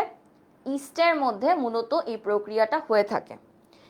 তো আমাদের মূলত আজকে অধ্যায় 1, 2, 3, 4-এর তোমার টেস্ট পরীক্ষা এবং এসএসসিতে আসতে পারে এমন কিছু এমসিকিউ কিন্তু আমরা সলভ করলাম। এখন তোমাদের মাথায় আসতে পারে যে এই এমসিকিউ ক্লাসটা করে আমি আসলে কি শিখলাম। দেখো, প্রত্যেকটা চ্যাপ্টার শেষে আমি তোমাকে কিন্তু বলে দিচ্ছি, প্র্যাকটিস করার মাধ্যমে আমি এটাও ধরতে পারছি, তোমরাও ধরতে পারছো যে একটা চ্যাপ্টারের কোন কোন অংশগুলো থেকে মূলত আমাদের এমসিকিউগুলা বেশি আসে। তাই তোমার কি করতে হবে, ওই জায়গাগুলোতে এমসিকিউর প্রিপারেশনটা ওভাবেই নিতে হবে। চ্যাপ্টারটা পড়বা, এই টপিকটা থেকে আমার এমসিকিউ বেশি আসে, তাই এই টপিকটার প্রত্যেকটা শব্দ আমার কনসেপ্ট ক্লিয়ার রাখতে হবে। ঠিক আছে? প্রত্যেকটা টপিকে আমার কনসেপ্ট ক্লিয়ার রাখতে হবে, যেন আমার এখান থেকে যেই প্রকার এমসিকিউ আসুক না কেন আমি যেন সেটার একদম পারফেক্ট একটা অ্যান্সার করতে পারি। খুবই গুরুত্বপূর্ণ এমসিকিউতে ফুল মার্কস পাওয়া, খুবই গুরুত্বপূর্ণ। কারণ দেখো, বায়োলজিতে লিখারও ব্যাপার থাকে, চিত্র আঁকারও ব্যাপার থাকে। তো দেখা যায় সব কিছু মিলিয়ে পারফেক্ট একটা রিটেন এক্সাম নাও হতে পারে। কি করতে হবে, এমসিকিউতে চেষ্টা করতে হবে 25-এ 25 পাওয়ার, যেন তোমার A+টা ছুটে না যায়। ঠিক আছে? আর আমরা আজকে মূলত 4টা চ্যাপ্টার সলভ করেছি। তো সামনে তোমাদের এসএমপি কোর্সটাও রান হবে, এবং তোমাদের এসএমপি কোর্সের আগে তোমাদের যেহেতু টেস্ট পরীক্ষা চলে আসছে, তো তোমরা যারা এসএমপি কোর্সে আমাদের সাথে জয়েন হয়েছো তারা কিন্তু টেস্ট পরীক্ষার প্রস্তুতিটাও তোমরা পেয়ে যাচ্ছ, এবং টেস্ট পরীক্ষা খুবই গুরুত্বপূর্ণ। যেমন শুরুতে আমি তোমাদেরকে একটা গ্রাফ দেখালাম যে টেস্ট পরীক্ষার মাধ্যমে তোমার 90 থেকে 95% প্রিপারেশন কিন্তু হয়ে যায়। তো সেই প্রিপারেশনের জায়গাটা কিন্তু তোমার কনফার্ম রাখতে হবে, না হলে তুমি যখন এসএসসি পরীক্ষাতে বসবা তোমার ওই জিনিসগুলো মাথায় আসবে যে আমার তো টেস্ট পরীক্ষা খারাপ হয়েছিল, আমি কি পারবো পরীক্ষায় ভালো করতে। তো ওই কনফিডেন্সটা তুমি যদি পেতে চাও, দেখো যে কোনো একটা কিছুতে ভালো করতে গেলে কনফিডেন্স খুবই গুরুত্বপূর্ণ। আর আমি সবসময় বলি যে ভালো রেজাল্ট করার মেইন উদ্দেশ্যটাই হচ্ছে তোমার ভিতরে যেন কনফিডেন্স তৈরি হয়। কনফিডেন্স তোমার জীবনে চলার পথে খুবই গুরুত্বপূর্ণ।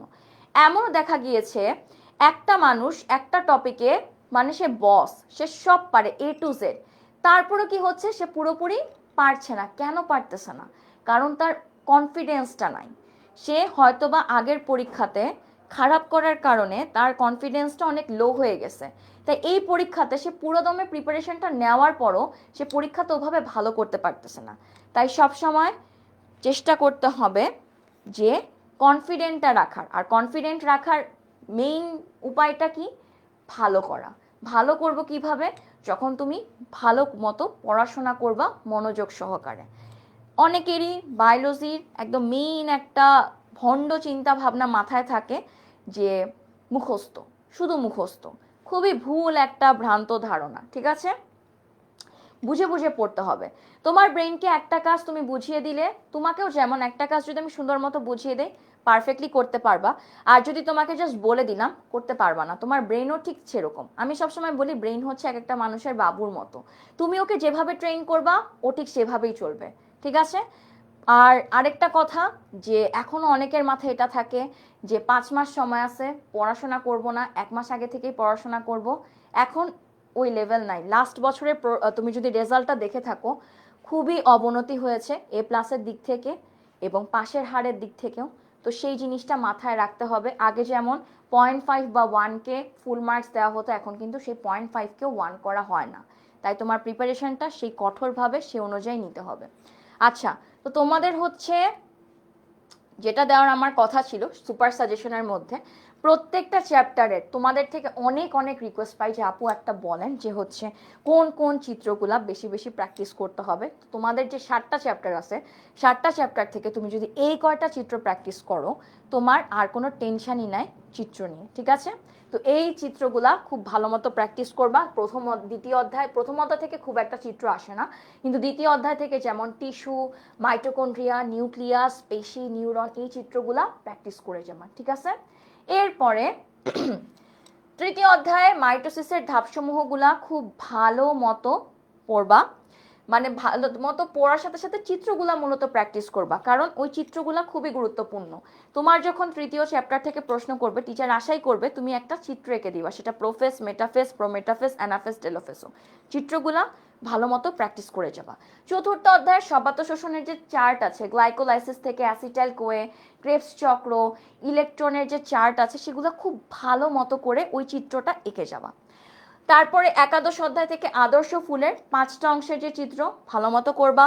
পুং গ্যামেটোফাইট, স্ত্রী গ্যামেটোফাইট, নিষেকের যে চিত্র দেখে যাবা। তারপরে দ্বাদশ অধ্যায় থেকে ম্যান্ডেলের পরীক্ষা এবং থ্যালাসেমিয়ার সম্ভাবনা খুব ভালো মতো একে প্র্যাকটিস করে যাবা। আর ত্রয়োদশ অধ্যায় থেকে যে একটা বাস্তুতন্ত্র এবং শক্তি প্রবাহের যে একটা পিরামিড আছে, ওইটা একটু প্র্যাকটিস করে যাবা। এই চিত্রগুলো যদি প্র্যাকটিস করে যাও, তোমার বায়োলজির চিত্র নিয়ে আর কোনো টেনশনই নেই, ঠিক আছে? তো সবাই ঝটপট একটু নোট ডাউন করে নিই।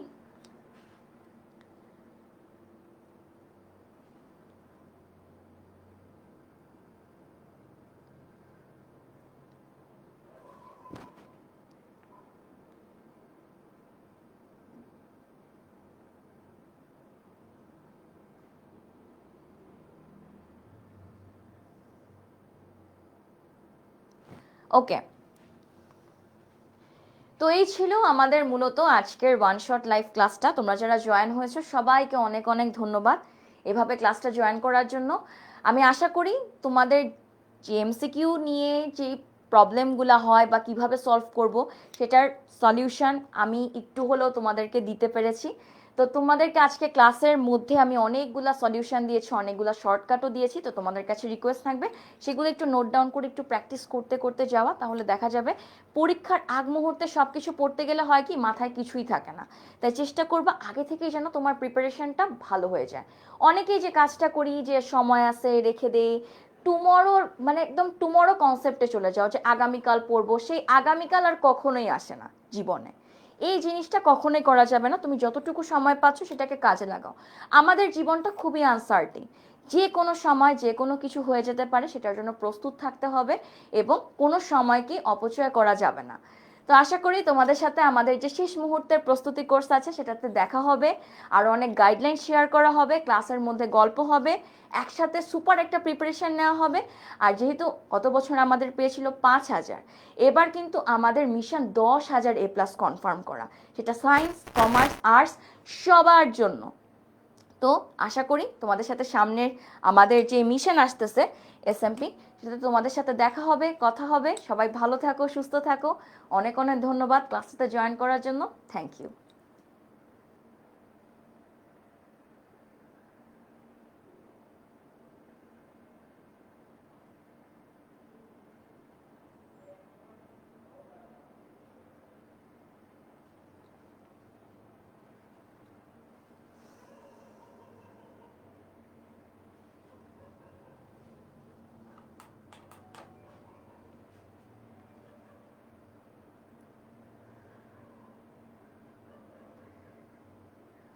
আল্লাহ হাফেজ সবাইকে।